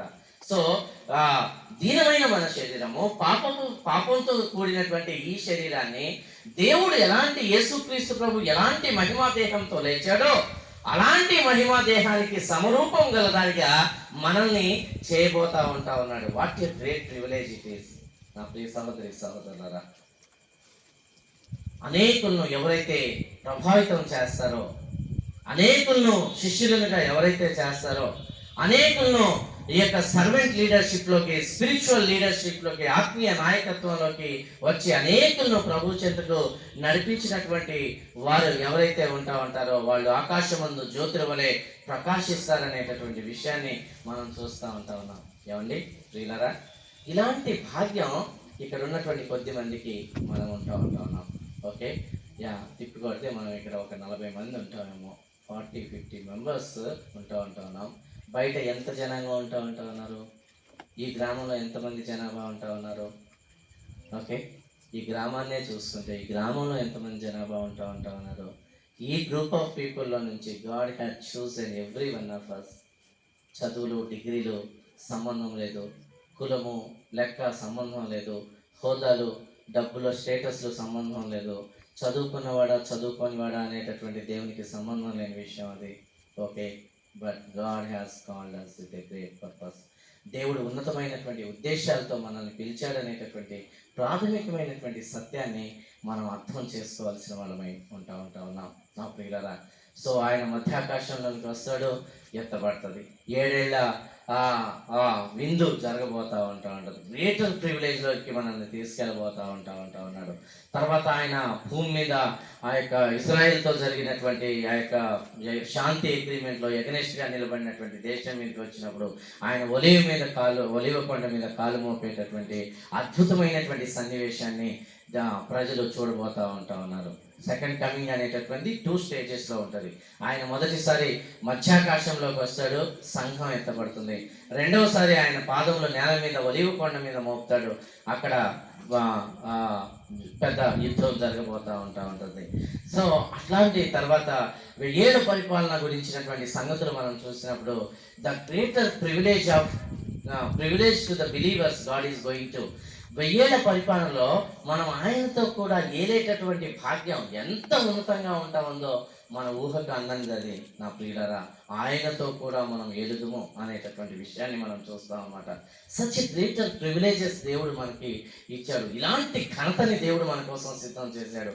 ఇలాంటి గ్లోరీని ప్రభు మన కోసం సిద్ధం చేశాడు. ఇలాంటి ప్రివిలేజ్ని దేవుడు మన కోసం సిద్ధం చేశాడు నా ప్రియులారా. దాన్ని అర్థం చేసుకొని దానికోసమే మనం పని చేయవలసిన వాళ్ళమై ఉన్నాం. దానికోసమే మనం సీరియస్గా పరిశుద్ధతని కాపాడుకోవలసిన వాళ్ళమై ఉన్నాం. దానికోసమే మనం నీతిని, యథార్థతను కాపాడుకోవలసిన వాళ్ళమై ఉన్నాం. లోకమంతా అపవిత్రత వైపు రాజ్యం వెళ్తూ ఉంటే, అపవిత్రత వైపు పరిగెడతా ఉంటే, ఎంతో దారుణమైనటువంటి అక్రమం వైపుకి జీవితాలు, కుటుంబాలు అప్పగించబడతా ఉంటే నా ప్రియులారా, ఈ తరంలో ప్రభు కోసం నీతిమంతులుగా జీవించే వాళ్ళ కోసం దేవుడు ఆకాశం నుంచి ఎదురు చూస్తూ ఉంటాడు. పాపం చేయటానికి డిగ్రీలు, హోదాలు, చదువురానివాడు, చదువు లేనివాడు, చదువుకున్నవాడు, జ్ఞానం కలిగినవాడు, తెలియగలవాడు అని ఏమీ లేదు. దేవుని ఎదుట నిలబడినప్పుడు కూడా అంతే. దేవుడు ఆ సంగతులన్నింటినీ కన్సిడర్ చేయడు. బట్ ఎంత ఫెయిత్ఫుల్గా, నమ్మకంగా ప్రభు కోసం జీవించావనేటటువంటి దేవుడు కన్సిడరేషన్లోకి, లెక్కలోకి తీసుకొస్తాడు. అదే విషయాన్ని మనము ప్రసంగి గ్రంథంలో, దానియేలు గ్రంథంలో మనం చూస్తాం కదా. దేవుడు ప్రతి దాన్ని లెక్కలోనికి తీసుకుంటాడు. అది మంచిదైనా సరే, చెడ్డదైనా సరే, ప్రతి దాన్ని ఆయన కౌంట్లోకి తీసుకురాబోతా ఉన్నాడు. కాబట్టి మానవ కోటికి ఇదే విధి అని చెప్పి ఆ కన్క్లూజన్ లైన్స్ని మనం చూస్తాం. జనులు దేవుని ఎరిగి ఆయన ఆజ్ఞల ప్రకారం నడుచుకొనుటయే భావ్యమైన సంగతి. This is the conclusion of Solomon, king సొలొమోన్ని మనం చూస్తాం అనమాట. నా ప్రియ సహోదరులారా, ఈ బేసిక్ థింగ్స్ మన హృదయాల్లో ముద్రింపబడాలి. ఇప్పుడు భారతదేశ క్రైస్తవ సంఘానికి కావాల్సింది ఉన్నతమైనటువంటి మర్మాలు కాదు, నేర్పించాలి. First we need to learn the basic teaching and the privileges of salvation. రక్షించబడటం ద్వారా నువ్వు, నేను, మనమందరం ఎలాంటి భాగ్యంలోనికి వచ్చామనేటటువంటి సంగతి అర్థమైతే చాలు భారతదేశ క్రైస్తవ సంఘానికి. నేను లాస్ట్ టైం కూడా పదే ఈ విషయం గుర్తు చేస్తూ ఉన్నాను. మరలా చెప్తా ఉన్నాను. బాధతో, out of passion and concern నేను మాట్లాడుతూ ఉన్నాను. భారతదేశ క్రైస్తవ సంఘంలో 70% క్రైస్తవులు అనిపించబడుతున్న వాళ్ళకి రక్షించబడటం అంటే ఏంటో తెలియదు. బాధ కాదా ఇది? ఏమండి, సేవకులైనటువంటి వాళ్ళకి ఇది బాధ కాదా? సంఘంలో ఒక్కొక్కరిని అడిగితే, నువ్వు రక్షించబడ్డావా, నువ్వు మారు మనసు పొందావా, నువ్వు క్రీస్తు రక్తంలో కడగబడ్డావా అని అంటే బ్యాప్టిజం డేట్ చెప్తారు మన క్రైస్తవులు. ఏమండి, బ్యాప్టిజంకి రక్షించబడటానికి రెండు ఒకటేనా? కాదు కదా.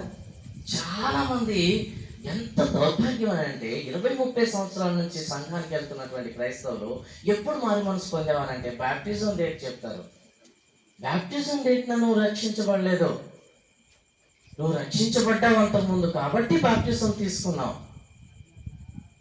యేసుక్రీస్తు ప్రభుని రక్షకునిగా అంగీకరించాను, నా జీవితం మార్చబడింది, నేను నూతన పంథాలోనికి వచ్చాను, ఇగో నా జీవితం మారింది, నేను క్రీస్తు రాజ్య వారసుడయ్యాను, ఈ సంగతిని నేను లోకానికి తెలియపరుస్తున్నాను బ్యాప్టిజం ద్వారా అని మనిషి బ్యాప్టిజం తీసుకుంటాడు. వ్యక్తి, రక్షించబడినటువంటి వ్యక్తి బ్యాప్టిజం తీసుకోవటం ద్వారా సాక్ష్యం లోకానికి చెప్తాడు. అది సాక్ష్యం. బ్యాప్టిజం అనేటటువంటి ఇది సాక్ష్యం. It's the testimony to the whole world that I accepted Jesus Christ as my personal savior. యేసుక్రీస్తు ప్రభువుని నా సంరక్షకునిగా నేను అంగీకరించాను, నా పాపాలు కడగబడ్డాయి, నేను క్రీస్తు రాజ్య వారసుడయ్యాను, నా జీవితం మారింది అని లోకానికి సాక్ష్యం చెప్పడం బ్యాప్టిజం. భారతదేశంలో 70% మంది ఈ 3%లో 140 కోట్లలో 3%లో 70% తీస్తే 100 మంది చర్చ్కి అటెండ్ అవుతా ఉంటే 70 మందికి రక్షించబడటం అంటే ఏంటో తెలియదు. బోధకులుగా మా తప్ప దేవుని ఆత్మకార్యం మీలో జరగట్లేదా? మీరు వాక్యాన్ని చదవట్లేదా? ఇంత బోధ చెప్పబడుతున్నా కూడా, వినిపింపబడుతున్నా కూడా మీరు ఒక్క మాటని కూడా హృదయాల్లోకి తీసుకెళ్ళట్లేదా అనేటటువంటిది నాకు నిజంగా అర్థం కాని ప్రశ్నగా ఉంటా ఉంది. నా ప్రియులారా, జాగ్రత్త పడతాం, జాగ్రత్త పడతాం. ఒకనొకసారి ఒక రాజు దగ్గరికి ఒక మంచి బ్యూటిఫుల్ రూపాన్ని తీసుకొచ్చి రాజుకి బహుమానంగా ఇవ్వడానికి అని చెప్పేసి శిల్పికి ఆర్డర్ ఇస్తే, శిల్పి 3 సేమ్ టైప్ ఆఫ్ మెటీరియల్ తోటి, సేమ్ టైప్ ఆఫ్ స్ట్రక్చర్ తోటి 3 బొమ్మల్ని తయారు చేశాడట. 3 బొమ్మలను తీసుకొచ్చేసి ఆడ పెట్టారనమాట. 3 చూస్తే 3 సమానంగా కనిపిస్తూ ఉంటా ఉన్నాయంట. ఏది అసలు తేడా, ఏది మంచిది, ఏది దేన్ని చూజ్ చేయాలనేటటువంటి అర్థం కాకుండా ఉంటా ఉందన్నమాట. So the king was asking the wisdom people, అక్కడ ఉంటున్నటువంటి జ్ఞానులైనటువంటి వాళ్ళని అడుగుతూ ఉంటా ఉన్నారు, ఈ 3 బొమ్మల్లో దీన్ని మనం ఎగ్జాక్ట్ వన్, క్వాలిటీ వన్ అని చెప్పేసి చూజ్ చేయగలం అని అంటే ఎవరు చెప్పలేకపోతున్నారు. దాని చుట్టూ తిరుగుతున్నారు, ఆ 3 చుట్టూ అన్ని 3 సమానంగానే ఉంటా ఉన్నాయని చెప్పేసి nobody could recognise which one is the quality one, find out చేయలేకపోతా ఉంటా ఉన్నారంట. అయితే ఒక ఆయన వచ్చాడు, ఒక ఆయన వచ్చి 3 చూశాడనమాట. 3 చూసి ఆయన ఒక టెస్ట్ని కండక్ట్ చేశాడనమాట. టెస్ట్ని కండక్ట్ చేసి ఏం చేశాడంటే, ఒక చిన్న చీపిరి పుల్ల లాంటి చిన్న సన్నటి ఒక రాడ్ని తీసుకొని ఈ చెవిలో నుంచి పెట్టాడనమాట. ఒక విగ్రహానికి ఏమో ఈ చెవిలో పెడితే ఈ చెవిలో నుంచి ఆ తీగ బయటకు వచ్చేసిందట. ఓకే, ఇంకొక విగ్రహానికేమో ఆ తీగని పెడితే ఆ తీగ ఈ చెవిలో నుంచి పోయి నోట్లో నుంచి బయటకు వచ్చిందంట. ఇంకొక విగ్రహానికి ఆ తీగని లోపలికి పెడితే అది ఎటు బయటికి రాలేదు, లోపలికే పోయిందంట. అప్పుడు ఆయన సెలెక్ట్ చేశాడు, this is the right Idol, ఇది యథార్థ అంటే నిజమైనటువంటి బొమ్మ అని చెప్పేసి డిసైడ్ చేశారంట. What does it mean? Yeah, ఈ చెవిలో విని ఈ చెవిలో వదిలిపెట్టేటటువంటి వాళ్ళు, ఈ చెవిలో విని నోటితో వదిలేటటువంటి వాళ్ళు. మనం బాగా చేస్తాం ఈ పని. భారతదేశంలో ఆడవాళ్ళకి మరీ బాగా ఎక్కువ వచ్చు అని చెప్తుంటారు. నేను నిన్నే చెప్పాను, జోక్ కోసం చెప్తున్నా, తిట్టుకోగలను.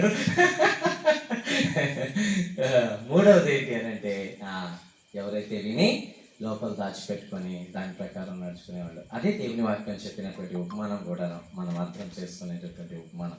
ఎవరైతే దేవుని వాక్యాన్ని విని ఇచ్చేస్తారో. ఎందుకు ఈ దౌర్భాగ్యమైన స్థితిలోకి నేను వెళ్ళిపోయాను? నా దేశంలో ఉంటున్నటువంటి 140 కోట్ల, ప్రపంచంలో అత్యధిక జనాభా కలిగినటువంటి దేశంలో 3%, 5% మంది ఉన్నటువంటి క్రైస్తవుల్లో 70% ప్రజలకి రక్షణ అనేటటువంటి తెలియకుంటే నేను ఎక్కడున్నానని చెప్పి అనుకోవాలి నేను? నా ప్రియులారా, ఈ ప్రశ్నలు మనల్ని ఆలోచింప చేయాలి. సంఘంలో ఉంటున్నటువంటి విశ్వాసులకి రక్షణ మారు మనసు అనుభవం అంటే ఏంటో తెలియపరచలేకపోతున్నామా?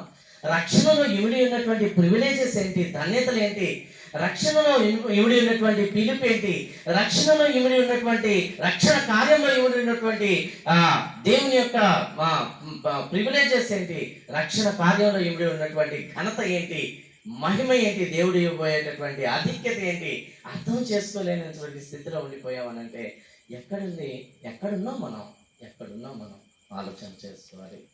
నా ప్రియ సహోదరి సహోదరులారా, నెరవేర్చబడబోయేటటువంటి ప్రవచనం కోసం ఎదురు చూస్తున్నటువంటి మనము, నెరవేర్చబడబోయే ప్రవచనం కోసం సిద్ధపడుతున్నటువంటి మనము ఈ మూల పాఠాలని నేర్చుకునేటటువంటి విషయంలో ఫెయిల్ కాకుండా జాగ్రత్త పడాలి.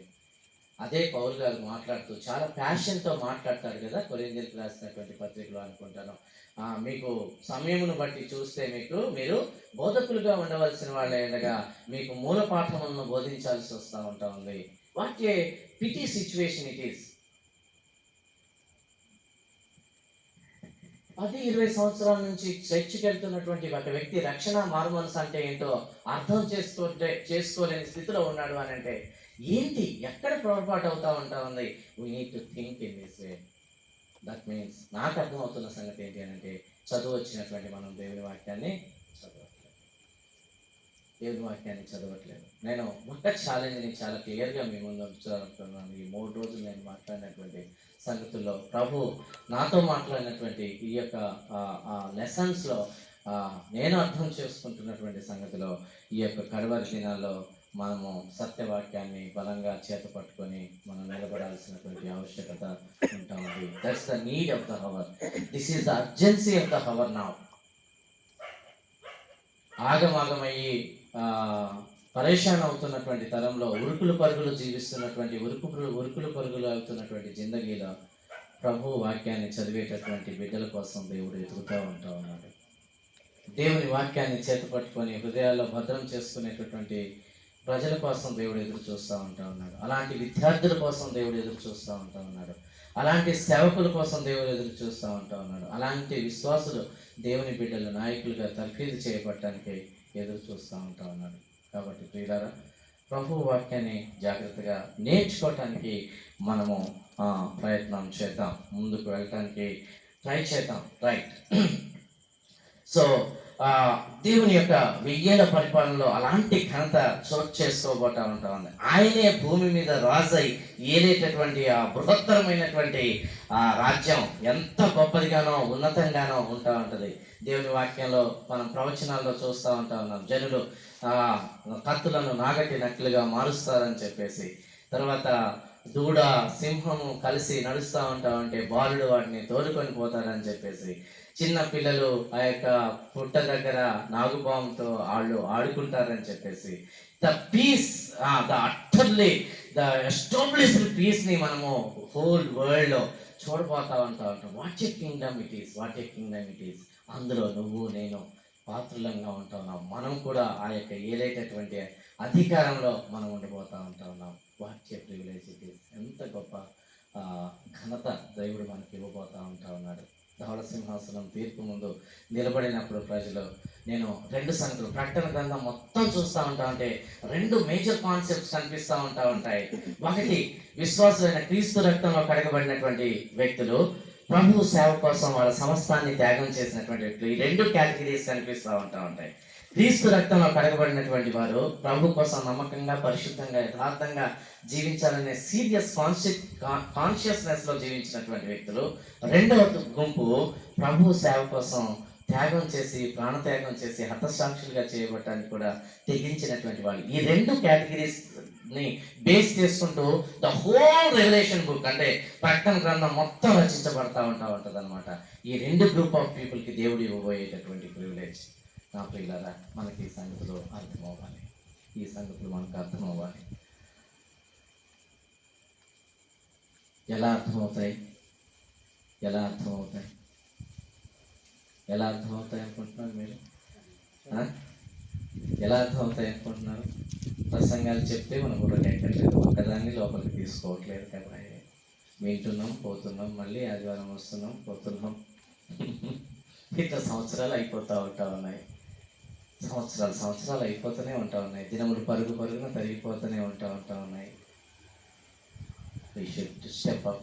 మనము లేవాల్సినటువంటి అవసరం కనిపిస్తూ ఉంది. రైట్, నేను ముగించేస్తాను. ప్రభు రాకడలో సిద్ధమయ్యేటటువంటి ప్రక్రియలో నేను ఒకటి మేజర్ పాయింట్ని మీకు గుర్తు చేయదలుచుకున్నాను. దేవుని వాక్యాన్ని చదవటం అనేటటువంటి ప్రాముఖ్యమైనటువంటి అంశాన్ని బైబిల్లో మనం చూస్తూ ఉన్నప్పుడు వాటిని చాలా డీటెయిల్గా ఎలాగ మనం జీవించాలనేటటువంటి థింగ్ని మనకు వివరించబడతా ఉండటాన్ని మనం చూస్తాం అనమాట. ఈ పనిలో ప్రభువు మనకి ఇచ్చినటువంటి తలాంతుల్ని ఉపయోగించుకునేటటువంటి యేసుక్రీస్తు ప్రభువు చెప్పినటువంటి ఆ యొక్క ఇల్లస్ట్రేషన్ని నేను గుర్తు చేసి నేను ముగించేస్తాను. బలా నమ్మకమైన మంచి దాసుగా దేవుడు ఇచ్చినటువంటి తలాంతుల్ని మనము ప్రాపర్ వేలో వాడుకోవటం అనేటటువంటిది ఎంతో గొప్ప భాగ్యమే అంటా ఉంది. వాడు జ్ఞాని. ఎవడు జ్ఞాని అయినటువంటి వాడు? Who is wise in this world? జ్ఞాని అయినటువంటి వాడు ఎవడు? తెలివి కలిగినటువంటి వాడు ఎవడు? ఈ లోకం పద్ధతిలో వేరే మోసం చేసేవాడు, అన్యాయం చేసేవాడు, అక్రమం చేసేవాడు, కడవరి దినాల్లో వాటర్ ఆ తోపు అంటే అని చెప్పే దినాలు వచ్చేసాయి ఆల్రెడీ. వాడు ఎంత చక్కగా అక్రమం చేసి వాడు వృద్ధి చెందితే వాడు హీరో, తోపు వాడు అనేటటువంటి సెటప్ బయట కనిపిస్తూ ఉంటుంది. దేవుని దృష్టిలో జ్ఞాని అయినటువంటి వాడు ఎవడు? దేవుని దృష్టిలో వైజ్ మ్యాన్ ఎవరు అని అంటే దేవుని దృష్టిలో వైజ్ మ్యాన్ ఎవరు అని అంటే దేవుని వాక్యాన్ని చదివి దాన్ని పాటించేటటువంటి వాడు నంబర్ 1.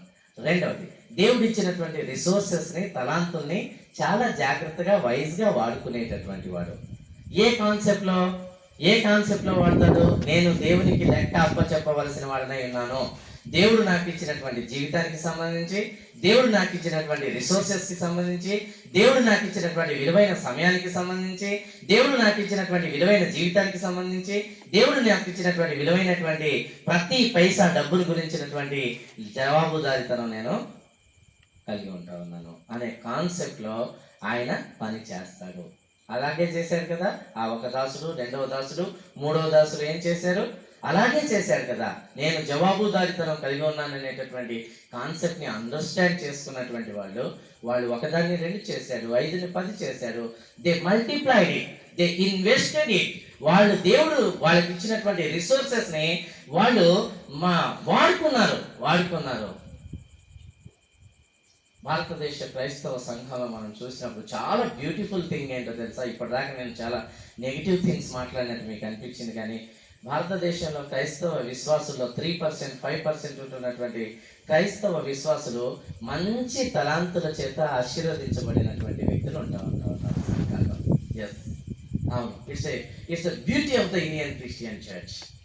అది గొప్ప అలంకారంగా ఉంటా ఉంది భారతదేశ క్రైస్తవ సంఘానికి. There are much blessed and talented and spiritual gifts కలిగినటువంటి వాళ్ళు ఉన్నారు. తలాంతులు కలిగిన వాడు, ఆత్మీయ వరాలు కలిగినటువంటి వాడు. తలాంతులు వేరు, ఆత్మీయ వరాలు వేరు. The Indian people are so wise. Literally మాట్లాడుకోవాలి అని అంటే, నిజంగా మాట్లాడుకోవాలి అని అంటే, దే ఆర్ సో వైజ్. మంచి తలాంతులు కలిగినటువంటి ప్రజలు భారతదేశంలో మనం చూస్తాం. ఈవెన్ ఇంటీరియర్ విలేజెస్లో కూడాను, రైట్. తర్వాత మంచి ఆత్మీయ వరాలు కడవరి దినాల్లో దేవుని యొక్క వాగ్దానం ప్రకారం దేవుడు ఇచ్చాడు.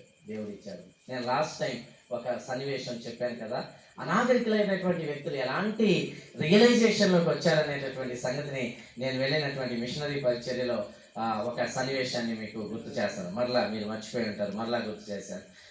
నేను ఆ యొక్క ఛత్తీస్గఢ్ ప్రాంతంలో ఆ యొక్క కొండ గుట్టలు చాలా హైయెస్ట్ పీక్ పైన నివసించేటటువంటి ఒక కోయా గ్రూప్ మధ్యలో మిషనరీ సేవ కోసం వెళ్ళినప్పుడు అక్కడ ప్రజలకి బట్టలు ఉండవు, చాలా హాఫ్ నేకెడ్గా ఉంటారు. మగవాళ్ళు జస్ట్ గోచి పెట్టుకుంటారు, ఒక గుడ్డని ఇట్లా గోచి పెట్టుకొని ఉంటారు, వాళ్ళకి వస్త్రాలు ఉండవు.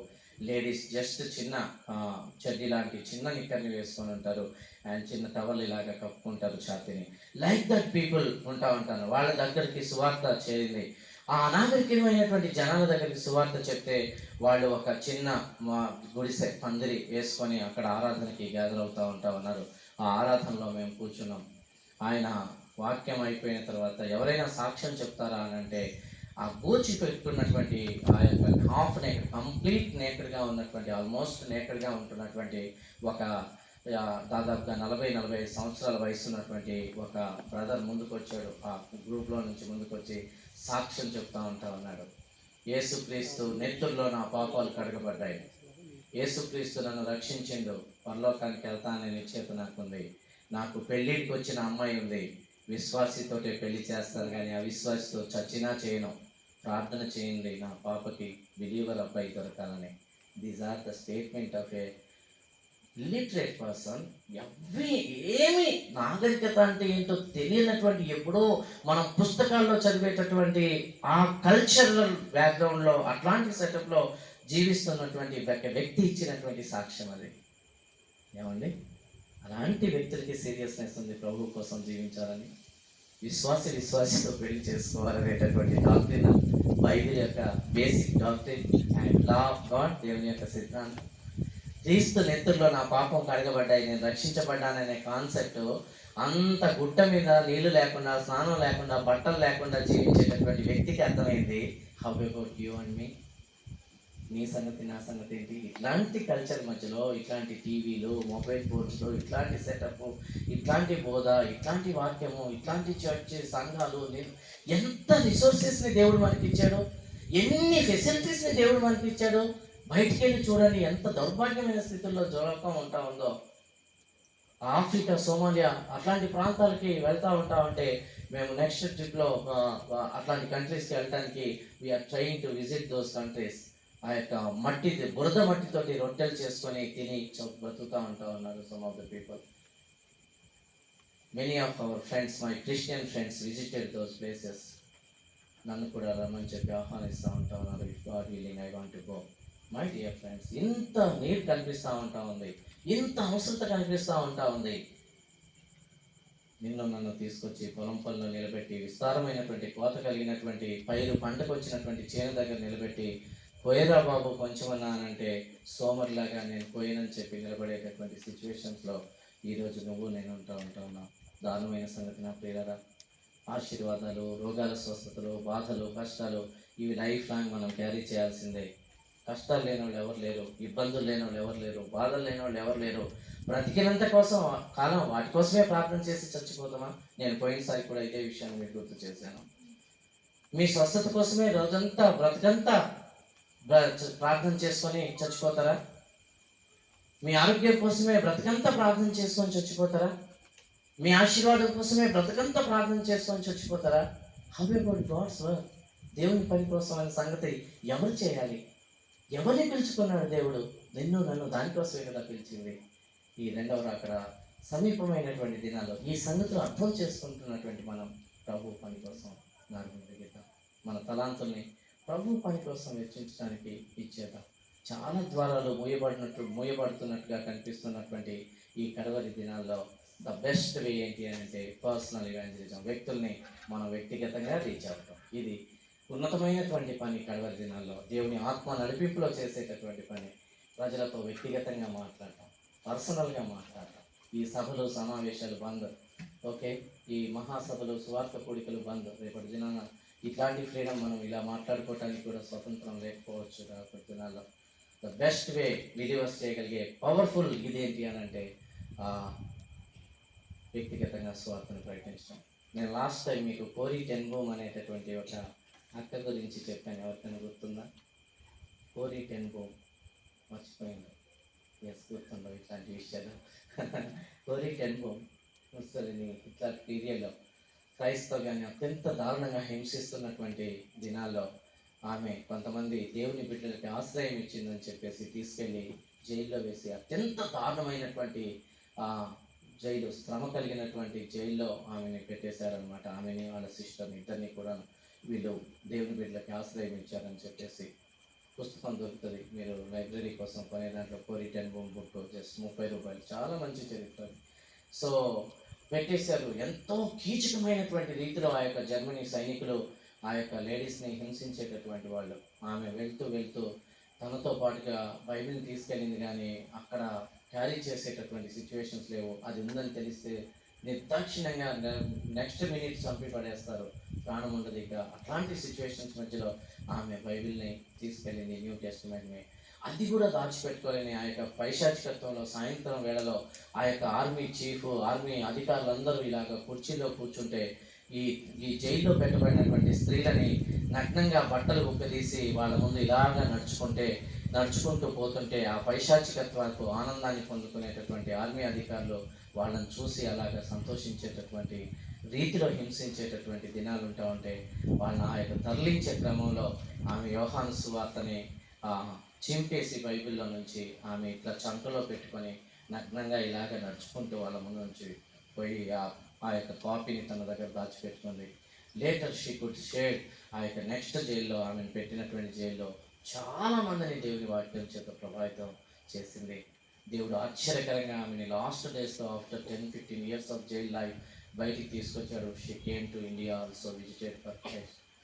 మై డియర్ ఫ్రెండ్స్, అట్లాంటి స్టోరీలు మాట్లాడుకుంటూ పోతూ ఉంటే వేలగా అట్లాంటి స్టోరీలు కనిపిస్తూ ఉంటాయి. మనకున్నటువంటి స్టోరీ ఏంటి? ఏమన్నా చరిత్ర చెప్పుకోవాలనుకుంటే ప్రభువా నీకోసం నేను ఇలాగ జీవించానని చెప్పి చెప్పుకోవడానికి ఏమైనా ఉందా? నేను లాస్ట్ టైం మీకు గుర్తు చేశాను, హిజ్కియా చేసిన ప్రార్థన.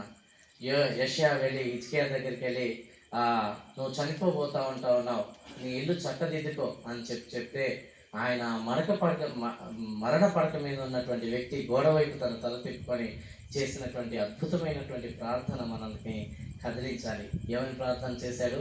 ప్రభువా, దేవా, యెహోవా, ఇన్ని సంవత్సరాలు నీ ఎదుట నమ్మకంగా నేను ఎలాగో జీవించానో దయతో జ్ఞాపకం చేసుకోనమని ప్రార్థించాడు. లార్డ్, నువ్వు నాకు ఇచ్చినటువంటి ఆయుష్కాలం అంతా నేను యథార్థవంతున్నై నీ సన్నిధిలో ఎలాగో నడుచుకున్నానో ఒక్కసారి దయతో జ్ఞాపకం చేసుకో ప్రభువా. That was the little prayer. చిన్న ప్రార్థనే, కానీ తన లైఫ్ మొత్తాన్ని చూపిస్తూ ఉంటా ఉంది. దేవా, ఇన్ని సంవత్సరాలు నాకు ఇచ్చినటువంటి ఆయుష్ అంతా, ఈ 30 సంవత్సరాలు, 40 సంవత్సరాలు, 50 సంవత్సరాలు ఎంత యథార్థంగా నీ కోసం జీవించుకుంటూ వచ్చానో నువ్వే సాక్షివి కదా ప్రభువా. Can we pray like that? దేవా, నా శక్తి వంచన లేకుండా నువ్వు నాకు ఇచ్చిన పనిలో నమ్మకంగా చేసుకుంటూ వచ్చాను ప్రభువా. యథార్థమైనటువంటి రీతిలో, ఎవరితో ఆయాసం లేకుండా, ఎవరితో నేను గడ్జి లేకుండా, ఎవరితో గొడవలు లేకుండా, అందరితో సమాధానంగా ఉంటూ, నీతిగా జీవిస్తూ, యథార్థంగా బ్రతుకుతూ, పరిశుద్ధతని కాపాడుకుంటూ, నా శరీరాన్ని అదుపులో పెట్టుకొని, నా శరీర అపవిత్రమైన కోరికలను కంట్రోల్లో తీసుకొని ప్రభువా ఎలాగ నేను నీ కోసం జీవించుకుంటూ వచ్చానో, నీ సేవ కోసం నేను ఎలా త్యాగపూరితంగా ఇన్వాల్వ్ అయ్యానో ఒక్కసారి దయతో జ్ఞాపకం చేసుకో ప్రభువా. Can we pray like that? Can we pray like that? My dear friends, అలాగే మనం ప్రార్థించగలమా? అలాంటి ప్రార్థన చేస్తే God seriously responded to the prayer. ఎంత సీరియస్గా రెస్పాండ్ అయ్యాడనంటే, ఆ యెషయా ఈ మాటలు చెప్పి ఆయన ఆ యొక్క గుమ్మము దాటక ముందే వెంటనే యెషయా ఆగు, మళ్ళీ వెనక్కి వెళ్ళి చెప్పు ఈ మాటలు అని చెప్పేసి ఆయన వెనక్కి పంపిస్తారనమాట. ఆయన వచ్చి నీకు 15 సంవత్సరాల ఆయుష్ను దయచేస్తా ఉన్నాను, go ahead for the lord, దేవుని కోసం నేను ముందుకు వెళ్ళు అని చెప్పి ఆయుష్ను కోరిపించాను. నా ప్రియ సహోదరి ఎంత మంచిగా ఉంటుంది కదా ఆ ప్రార్థనా జీవితం. మనం అట్లాంటి సాక్ష్యం చెప్పుకోవడానికి ఉన్నాం మన వెనకాల. ప్రభు కోసం నేను ఎలా ప్రయాసపడుకుంటూ వచ్చానో అలాంటి మెమరీస్ మనకు ఉంటా ఉన్నాయా? అలాంటి ప్రయాసపడ్డటువంటి ఇన్సిడెంట్స్ మన లైఫ్లో ఉన్నాయా? I'm trying to create such things. I'm create. మేము ఒకసారి మహారాష్ట్ర డీపర్ ఫారెస్ట్కి పరిచర్య కోసం అని చెప్పేసి వెళ్ళేటప్పుడు వాహనంలో వెళ్ళాం. తీవ్రమైనటువంటి తుఫాను చెలరేగింది. 1 week తుఫాను, అసలు బీభత్సమైనటువంటి తుఫాన్. అది మొత్తం ఎక్కడికెక్కడ బీభత్సం అయిపోయింది. మేము ఆ వర్షంలోనే సువార్త బ్యాప్టిజం ఇవ్వటాలు, ఆ నదిలో, ఆ వరదలో రోజంతా తడి బట్టలతోటే జీవితం. Like that we serve Lord. మేము వెనక్కి వస్తూ ఉంటేటటువంటి ఆ యొక్క మేము దాటాల్సినటువంటి వాగు దగ్గర ఉన్నటువంటి ఆ యొక్క చిన్న బ్రిడ్జి కొట్టుకుపోయింది. మాతో పాటుగా ఒక కొంచెం వయసులో పెద్ద ఉన్నటువంటి సేవకులు ఉన్నారు, ఆ మిషనరీ బ్రదర్ ఉన్నారు, నేనున్నాను. వెరీ హారిబుల్ ఫ్లో ఉందన్నమాట. అక్కడ వాళ్ళకి కొంచెం అలవాటు కాబట్టి వాళ్ళు ఆ ఫ్లోలో దాటేస్తూ ఉన్నారు. మనకి ఎక్కడ వస్తుంది? సరే, ఎలాగో ఇంకో విధంగా 70 సంవత్సరాల ఆంటీ ఉన్నారు సేవకురాలు. మేము ధైర్యం చెప్పి ఆ మిషనరీ అన్నాను నేను కలిసి వీళ్ళకి ధైర్యం కోసం మేము ట్రై చేస్తామని చెప్పేసి ఒకరినొకరు గట్టిగా బిగదీసుకొని చాలా కష్టమైనటువంటి సిచ్యువేషన్లో ఆల్మోస్ట్ 50 మీటర్ల విడుతుంది ఆ వాగు. దాటగలిగాం, దాటి మళ్ళీ వెనక్కి రాగలిగాం ప్రభు కృపను బట్టి. ఏం కాదు, మేము తీసుకెళ్తామని చెప్పేసి ఆమెని తీసుకొని, ఆ పాస్టమ్ గారిని తీసుకొని మేము కరెక్ట్గా వాగు మధ్యలోకి వెళ్ళాము. ఆమె బీపీ డౌన్ అయిపోయి స్పృహ తప్పి పడిపోయింది. మిడ్ ఆఫ్ ద వాగు, దారుణమైన ఫ్లో, కాళ్ళు ఆగట్లేదు, ఇక్కడ దాకా నీళ్ళు. ఆ భయంకరమైన సిచ్యువేషన్లో అయ్యగారు ఎట్లాగూ సెంటర్ దాకా వచ్చాం, అటు దాటేస్తే మనం వెళ్ళిపోతాం, సేఫ్ జోన్లో ఉంటాం అంటే ఆయన కూడా ఆ ప్యానిక్ సిచ్యువేషన్లో ఏం చెప్పాలో అర్థం కాలేదు. లేదు లేదు శంకర్ వెనక్కి వెళ్దాం పదా అంటే again we carry her to the ఒడ్డు మీద తీసుకెళ్ళాం అనమాట. Like that such situation. ఒకసారి మేము మిషనరీ పరిచయం కోసం అని చెప్పేసి ఒక డొక్కు ఆటో తీసుకొని వెళ్తే అక్కడికి వెళ్ళినటువంటి సందర్భంలో డీజిల్ అయిపోయింది. డీజిల్ కోసం 15-20 కిలోమీటర్స్ వెళ్తే తప్ప డీజిల్ దొరకదు అనమాట ఆ ప్రాంతంలో. నో అదర్ ఆప్షన్, వెళ్ళి తీసుకొచ్చుకోవటానికి వెహికల్స్ లేవు, ఏమీ లేవు. సిస్టర్స్ ఉంటా ఉన్నారు మాతో, ఎంత దూరం అని నడిపిస్తాం వాళ్ళని. మేము ఉన్నది 3 జెంట్స్ని, పాస్టర్ గారు, ఇంకొక తమ్ముడు ఉన్నాడు, నేను ఉంటా ఉన్నాం. ఆల్మోస్ట్ హార్డ్లీ 10 కిలోమీటర్లు ఆ వాగుల్లో, ఆ యొక్క లోయల్లో, అప్ అండ్ డౌన్స్లో ఆ ఆటోని ఓపిక లేని సిచ్యువేషన్లో వాళ్ళని లోపల కూర్చొని నెట్టాల్సి వచ్చింది. మిడ్ ఆఫ్ ద జర్నీలో దేవుడు ఎవరినో ఆశ్చర్యకరంగా పంపించాడు. వాళ్ళు ఆ ఏరియాలో 2 వీలర్ వేసుకొని వచ్చారు మా కోసం అన్నట్టుగానే. ఏంటి ప్రాబ్లం అంటే ఇది సిచ్యువేషన్ అంటే మేము తీసుకొస్తాం పదండి అని చెప్పి వాళ్ళు ఎక్కించుకొని వెళ్ళి డీజిల్ తీసుకొచ్చుకోసారు. సచ్ మిరాక్యులస్ థింగ్స్ చాలా, మై డియర్ ఫ్రెండ్స్. అలాంటి మెమరీస్ని మనం క్రియేట్ చేసుకోవాలి. అట్లాంటి అనుభవాలు మన జీవితాల్లో ఉండాలి. సేవలో ఉన్నాము, పని చేస్తున్నాము, విశ్వాసులుగా ఉన్నాము, చర్చికి వెళ్ళి వస్తూ ఉన్నాము. ఇది కాదు మనకు కావాల్సిన చరిత్ర. ఉన్నతమైనటువంటి అనుభవాలు ప్రభుతో రిలేషన్షిప్లో, దేవుని సేవించేటటువంటి విషయంలో, శ్రమను అనుభవించేటటువంటి విషయంలో, కష్టాన్ని ఫేస్ చేసేటటువంటి విషయంలో, నిందల్ని పడేటటువంటి విషయంలో, ఎన్నో డీపర్గా గాయపడినటువంటి సందర్భాల్లో, కఠినమైన సిచ్యువేషన్స్లో క్షమించి ప్రభు పని కోసం అడుగు ముందుకేసే అనుభవాలు నీకు నాకు ఉండాలి. మనం ఫిట్ అవుతాం, లేకుంటే పోరాడి ఎదుటి వ్యక్తిని ఓడించడానికి ప్రయత్నిస్తాం. అది కాదు క్రైస్తవ సిద్ధాంతం. విడిచిపెట్టి పారిపోవటం దేవుని సిద్ధాంతం కాదు. నీవు డామినేట్ చేసి ఎదుటి వ్యక్తిని కుంగదీసి నువ్వు గెలుపొందటం కూడాను క్రైస్తవ సిద్ధాంతం కాదు. ప్రేమతోటి క్షమించి కలిసిపోదామని శత్రువుని కూడా చేయగలుపుకొని ముందుకు తీసుకెళ్ళాలి. That's the biblical formula. సేవలో ఇలాంటి ఉన్నతమైన అనుభవాలు ఉండాలి. విశ్వాసులకి ఇలాంటి ఉన్నతమైనటువంటి అనుభవాలు ఉండాలి. ఈ కడవరి దినాల్లో అలాంటి హిస్టరీస్ని క్రియేట్ చేసుకున్నాం, అట్లాంటి చరిత్రని మనము రాసుకున్నాం. అలాంటి ఫలాలు లేకుంటే బెనిఫిట్స్ మన వెనకాల వేసుకున్నాం. అలాంటి జ్ఞాపకాలు స్థాపించుకున్నాం. ఇవన్నీ ప్రభు రాకడ కోసమే మనల్ని సిద్ధపరిచేటటువంటి ప్రక్రియలో ప్రయాసపడదాం. సమయమందు అసమయమందు ప్రయాసపడము అని చెప్పేసి ప్రభువు చెప్పాడు. సమయమందు అసమయమందు ప్రయాసపడాలి. దేవుడిచ్చిన ప్రాముఖ్యమైనటువంటి పని అదే. నేను ఆదివారం వెళ్ళి వచ్చేయటానికి కానే కాదు, దేవుడు ఆ భక్తి కోసం నన్ను పిలవలేదు. జాగ్రత్త పడదాం, కళ్ళు తెచ్చుకుందాం. ఈ కలువరి దినాల్లో సమయం చాలా తక్కువ ఉంది. మనం అప్పుడు వినే వాక్యమే, సమయం తక్కువ ఉన్నదని సాతాను ఎరిగి వాడు ఎంతో యాక్టివ్గా పనిచేస్తున్నాడు. మనం చిన్న గుంపుగా అంతకంటే బలమైన రీతిలో మనం పని చేయాల్సిన అవసరం ఉంటా ఉంది. ప్రభు ఆ విషయాలు మనం గుర్తు చేస్తున్నాడు. జ్ఞాపకం చేసుకుందాం, బలపడదాం. ఒకరినొకరు చేయి కలిపి భుజములు కాచి ప్రభు పనిని ముందుకు తీసుకెళ్ళడానికి ఐక్యం అవ్వాల్సిన పరిస్థితి రోజులు ఇవి.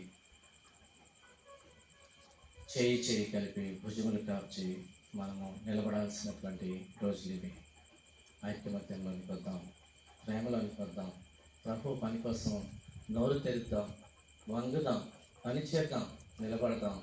బలమైన స్తంభాలుగా ప్రభు కోసం నిలబడటానికి ఈ కడవరికాల దినాల్లో ప్రభు రాకడ కోసమే చాలా గ్రాండ్గా మనం ఎదుర్కోవటానికి ప్రభువుని కాన్ఫిడెంట్తో మనము చాలా నిశ్చయతతో ప్రభువుని ఎదుర్కొనేటటువంటి రీతిలో సిద్ధపడదాం. డౌట్గా చాలామందిని రెండవ రాకడ విషయాల్లో అడిగేసిన తర్వాత నువ్వు నిజంగానే ఎత్తపడతావా అని ఫైనల్ ప్రశ్న అడిగితే చాలామంది భయపడతారు. ఎత్తపడతాను నేను, అవును కాదు. White and doubt, yes I'm confident అయినా ప్రభు కోసం నేను యథార్థంగా జీవించుకుంటూ ఇక్కడ దాకా వచ్చాననేటటువంటి మన చరిత్ర మనకు ఆ కాన్ఫిడెన్స్ని క్రియేట్ చేయాలి. మన యొక్క గడిచిన దినాలు ఆ యొక్క నిశ్చయతని మనలో క్రియేట్ చేయాలి. ప్రభు కోసం మంచి జ్ఞాపకాలు స్థాపించుకుందాం. యవనస్తులైన పిల్లలు, వృద్ధులైనటువంటి వారు, పెద్దలు, ఎదుగుతున్న కొలది గ్రేటర్ మెమరీస్ని మనం సంపాదించుకోవాల్సిన వాళ్ళమైన ఉన్నతమైన అనుభవాలు మన వెనకాల చరిత్రలో నిలిచి ఉండేటట్టుగా కాపాడుకున్నాం. ప్రభు మనల్ని బలపరచడం యొక్క ప్రార్థించుకొని మనం ముగించుకున్నాం. మనమంతా లేచి నిలబడి ప్రార్థించుకుందాం. నేను చాలా సాధారణమైనటువంటి విషయాలు మీతో మాట్లాడాను. నేను సైద్ధాంతిక బోధ నేను చేయలేదు. ప్రభు నాకు ఇచ్చినటువంటి విషయం కడవరి దినాల్లో నెరవేర్చబడబోయేటటువంటి ప్రవచనం కోసమై సంఘాన్ని సిద్ధపరచమని ప్రభు నాతో మాట్లాడిన సంగతులను బట్టి నేను చాలా క్లుప్తంగా పైన నేను మాట్లాడుకుంటూ వచ్చాను. వాక్యాన్ని చూపించి డీపర్ లెవెల్ ఎక్స్ప్లెనేషన్స్ని నేను సైద్ధాంతిక బోధన చేయడానికి దేవుడు నన్ను నడిపించలేదు. ఆ విధానంలో టీచ్ చేస్తాం. కానీ దేవుడు I was lead completely differently here. నా ప్రియులగా చిన్న విషయాలే మాట్లాడుతున్నాం. చాలాసార్లు విన్నటువంటి విషయాలుగానే మీకు అనిపించి ఉండొచ్చు, కానీ వీటిలో చాలా పర్పసెస్ ఉన్నాయనే సంగతి మనకు అర్థమవుతూ ఉంటా ఉంది. మంచి జ్ఞాపకాలు స్థాపించుకుందామా, మంచి జ్ఞాపకాలు రాసుకుందామా మన వెనకాల. ప్రభు పని కోసమే మనము పని చేద్దామా, చేయి కలిపి భుజములు కాచి తనపర భేదం విడిచి ప్రభు పని కోసమే మనల్ని మనం సమర్పించుకోవడానికి ముందుకొద్దామా.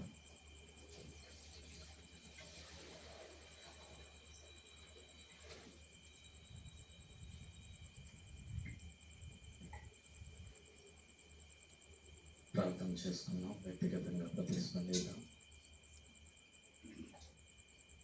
నిన్ను వెంబడిస్తాను ప్రభు, నీ కాడి మోస్తాను, నీ పాదముల చెంత నేను నేర్చుకుంటాను. నీ ప్రేమ స్వార్థ ప్రకటించడానికి భారం నాకు ఇచ్చావు, ఆ పనిని చేస్తాను అనేటటువంటి ఈ పాటను మనం పాడుచుండగా మనం ప్రార్థన చేసుకున్నాం. ఎవరు కళ్ళు తెరవద్దు. ప్రార్థన పూర్వకంగా మనం ప్రేయర్లో వ్యక్తిగతంగా మన ప్రభుతో మాట్లాడదాం. నిన్ను వెంబడించేత నీ కాడి మోయుదం, నీదు పాదముల చెంత నేర్చుకొందును.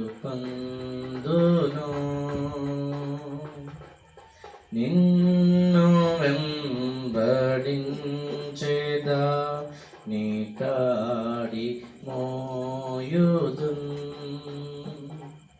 నీదు పాదముల చెంత నేర్చుకొందును. మాదిరి నీవే, నెమ్మది నీవే, దీనుడవు యేసయ్యా. మాదిరి నీవే, నెమ్మది నీవే, దీనుడవు యేసయ్యా.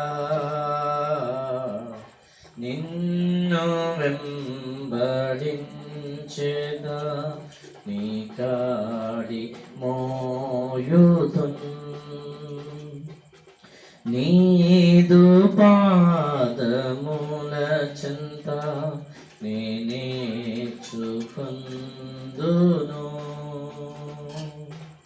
పాపాంధకారంలో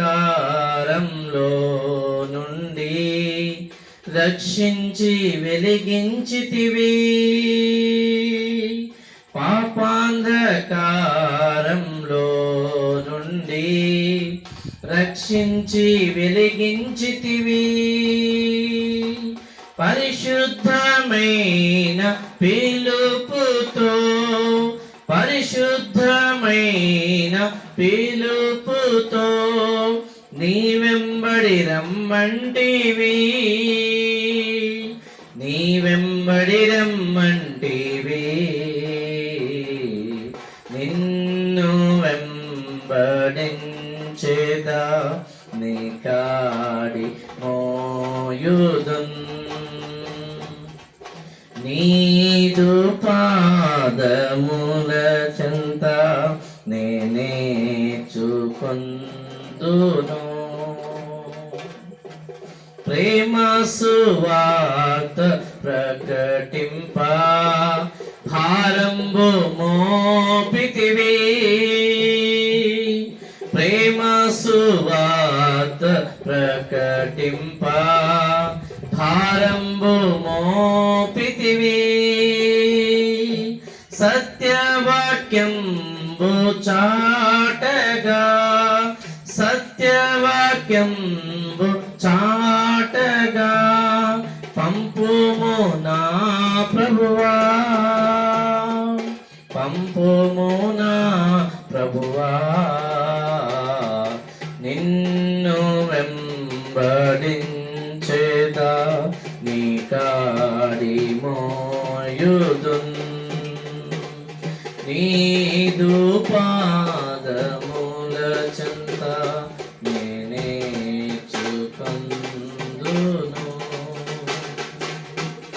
ప్రభువా నీ కాడి మోస్తూ ప్రభువా నీ పాదాల చెంత నేర్చుకుంటూ చేయి చేయి కలిపి భుజములు కాసి ప్రభువా ఈ కడవరి దినాల్లో ప్రభువా నెరవేర్చబడబోయే ప్రవచనం కోసం సరియైన రీతిలో మేము సిద్ధపడ్డకు మాకందరికీ మీ సహాయం దయచేస్తున్నామని యేసుక్రీస్తు వారి పరిశుద్ధ నామములో ప్రార్థిస్తున్నాం తండ్రి, ఆమేన్.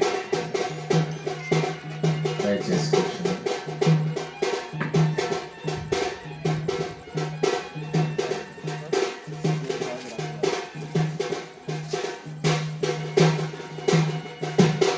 అందరికీ వందనాలు. వచ్చిన 3 రోజులుగా మనం జరుపుకుంటున్న వార్షిక సభలు మొదటగా మంత్రి చర్చిలో అనుకున్నాం, తర్వాత బ్రాంచ్ చర్చిలో ఏర్పడేయాలని అనుకున్నప్పుడు మా స్పీకర్ శంకర్ సార్ గారికి తెలియపరచడం జరిగింది. అన్న ఈసారి మేము బ్రాంచ్లో పెట్టుకోవాలనుకుంటున్నాం, మీరు అక్కడికి రావాలన్నప్పుడు ఎక్కడైనా పర్లేదు నేను వస్తానని సెలవు ఇచ్చినారు. మనందరికంటే కూడా దూరంగా భూపాలపల్లి నుంచి ప్రతిరోజు సాయంత్రం మన మధ్యలోకి వచ్చినారు. అన్నగారికి ముఖ్యంగా మా సంఘ అందరి తరఫున సంఘస్థులకు అందరి తరఫున హృదయపూర్వక కృతజ్ఞతలు తెలియజేస్తున్నాను. మంచి వర్తమానం అందించి ఆత్మీయంగా మనం బలపరిచినారు. యేసుక్రీస్తు యొక్క రెండవ రాకడకు ఎలా సిద్ధపాటు కలిగి ఉండాలని మనము ఆత్మీయంగా బలపరిచినందుకు వారికి కృతజ్ఞతలు. అదేవిధంగా సంఘస్థులు కూడా శ్రీరామ్ నగర్ మొన్న నిన్న ఎక్లాస్పూర్ ఈరోజు బిట్టుపల్లి సంఘస్థులు కూడా వారు ప్రయాసపడి భోజనాలు కూడా సిద్ధపరిచినారు. వారికి కూడా సంఘపక్షాలకు కృతజ్ఞతలు తెలియజేస్తున్నాను. ఈ మీటింగ్ కోసం చాలామంది ప్రార్థన చేసినారు, సహాయం చేసినారు. వారందరికీ కూడా సంఘపక్షాన కృతజ్ఞతలు తెలియజేస్తున్నాను. చివరి ప్రార్థన ఆశీర్వాదం చేసుకునే ముందు ఈరోజు వివాహ వార్షికోత్సవం చేస్తున్నాం. సామిల్ పాస్టర్ కవిత గారు ముందుకు వస్తే వారి కోసం ప్రార్థన చేసి తర్వాత మనం చివరి ప్రార్థన ఆశీర్వాదం చేద్దాం.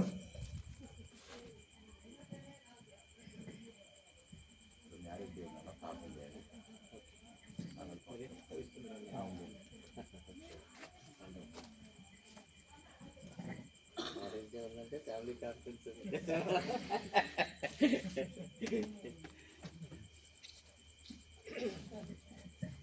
వాస్తవంగా ఇక్కడికి వచ్చినప్పుడు మేము మ్యారేజ్ డే రోజే ఇక్కడ ఆరాధన స్టార్ట్ అయింది.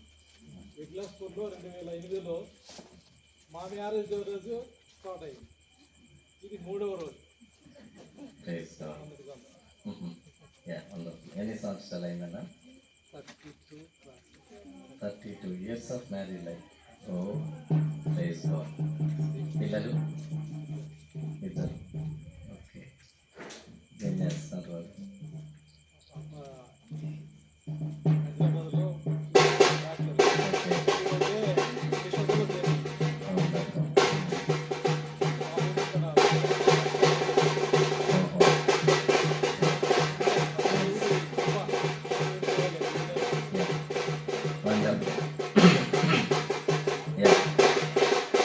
సంవత్సరాల వైవాహిక జీవితాన్ని దేవుడు ఆశీర్వదించి దేవుని పనిలో పాలిభాగస్తులుగా ఉంటూ దేవుడు నడిపించిన రీతిని బట్టి వందనాలు చెల్లిద్దాం. మనందరి జీవితాల ద్వారా దేవుడు ఇలాగ మన కుటుంబాలు ప్రభువును సేవించే బృహత్తరమైన పనిలో కొనసాగడానికి దేవుడు సహాయం చేయడం. మా ప్రియ ప్రభువు మీకు వందనాలు చెల్లిస్తూ మిమ్మల్ని ఆరాధిస్తూ స్తోత్రిస్తూ ఉంటూ ఉన్నాం. మీ బిడ్డల పట్ల మీ నమ్మకత్వాన్ని విశ్వాసతను బట్టి మీకు వందనాలు ప్రభువా. అన్నను అక్కను మీరు ఆశీర్వదించి బలపరిచి దేవా కుటుంబంగా కట్టి వాళ్ళని నడిపించిన రీతిని అంతటిని బట్టి మీకు వందనాలు. పాపను బాబును మీరు ఆశీర్వదించిన రీతిని బట్టి మీకు వందనాలు ప్రభా. వాళ్ళ జీవితాలు కూడా మీ అందరూ స్థిరపడి ప్రభా నేను సేవించే ఉన్నతమైనటువంటి పనిలో కొనసాగుటకు మీ కార్యములు జరిగిస్తున్నామని ప్రార్థిస్తున్నాం ప్రభా. అన్నను అక్కను ప్రభా నీ సేవలో నాయన బలమైనటువంటి రీతిలో ప్రభా నాయన నీ పనిని ముందుకు కొనసాగించడానికి గొప్ప సాధనాలుగా మీరు వాడుకుంటూ రమ్మని వేడుకుంటున్నాం. రాకడ కోసమై ప్రభా అనేక మందిని సిద్ధపరిచేటటువంటి ఈ బృహత్తరమైనటువంటి పనిలో ప్రభా వాళ్ళిద్దరూ జంటగా ఒకరినొకరు సహాయకులుగా ఉంటూ ప్రభా ఈ పనిని ముందుకు కొనసాగించేటటువంటి కృపలో మీరు నడిపించి ఆశీర్వదించి బలపరచమని యేసుక్రీస్తు వారి పరిశుద్ధ నామమున స్తుతించి ప్రార్థిస్తున్నాం తండ్రి. ఆమేన్. దయారాజు పాస్టర్ వచ్చి చివరి ప్రార్థన చేస్తారు. మార్క్ పాస్టర్ గారి ఆశీర్వాదంతో ముగించుకున్నాం.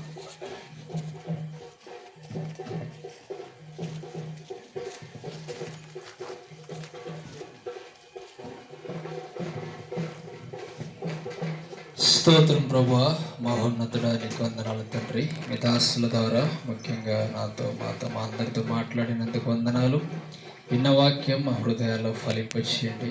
మా జీవితంలో నాయన తండ్రి మేము మిమ్మల్ని కలిగి అనేకులకు దీవెనకరంగా మీ సువార్తను ప్రకటించుటకు మమ్మల్ని మరొకసారి పురికొల్పినందుకు మీకు వందనాలు చెల్లిస్తుంటున్నాను. అయ్యా ఈ యొక్క ప్రభా నాయన విన్న వాక్యమును చేత పట్టుకొని ముందుకు సాగుటకు కావలసిన ప్రభా కృపను దయచేయమని మమ్మల్ని నడిపించమని యేసుక్రీస్తు నామములో అడుగుచున్నాం తండ్రి. ఆమేన్.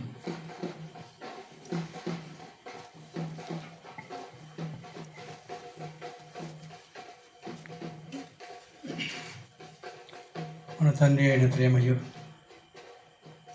ప్రభు అయిన యేసుక్రీస్తు కృపయు పరిశుద్ధాత్మ యొక్క సహవాసం ఇప్పుడును ఎల్లప్పుడూ మనందరికీ సదాకాలము తోడు నీడయుడనుగాక. ఆమేన్. ఆమేన్.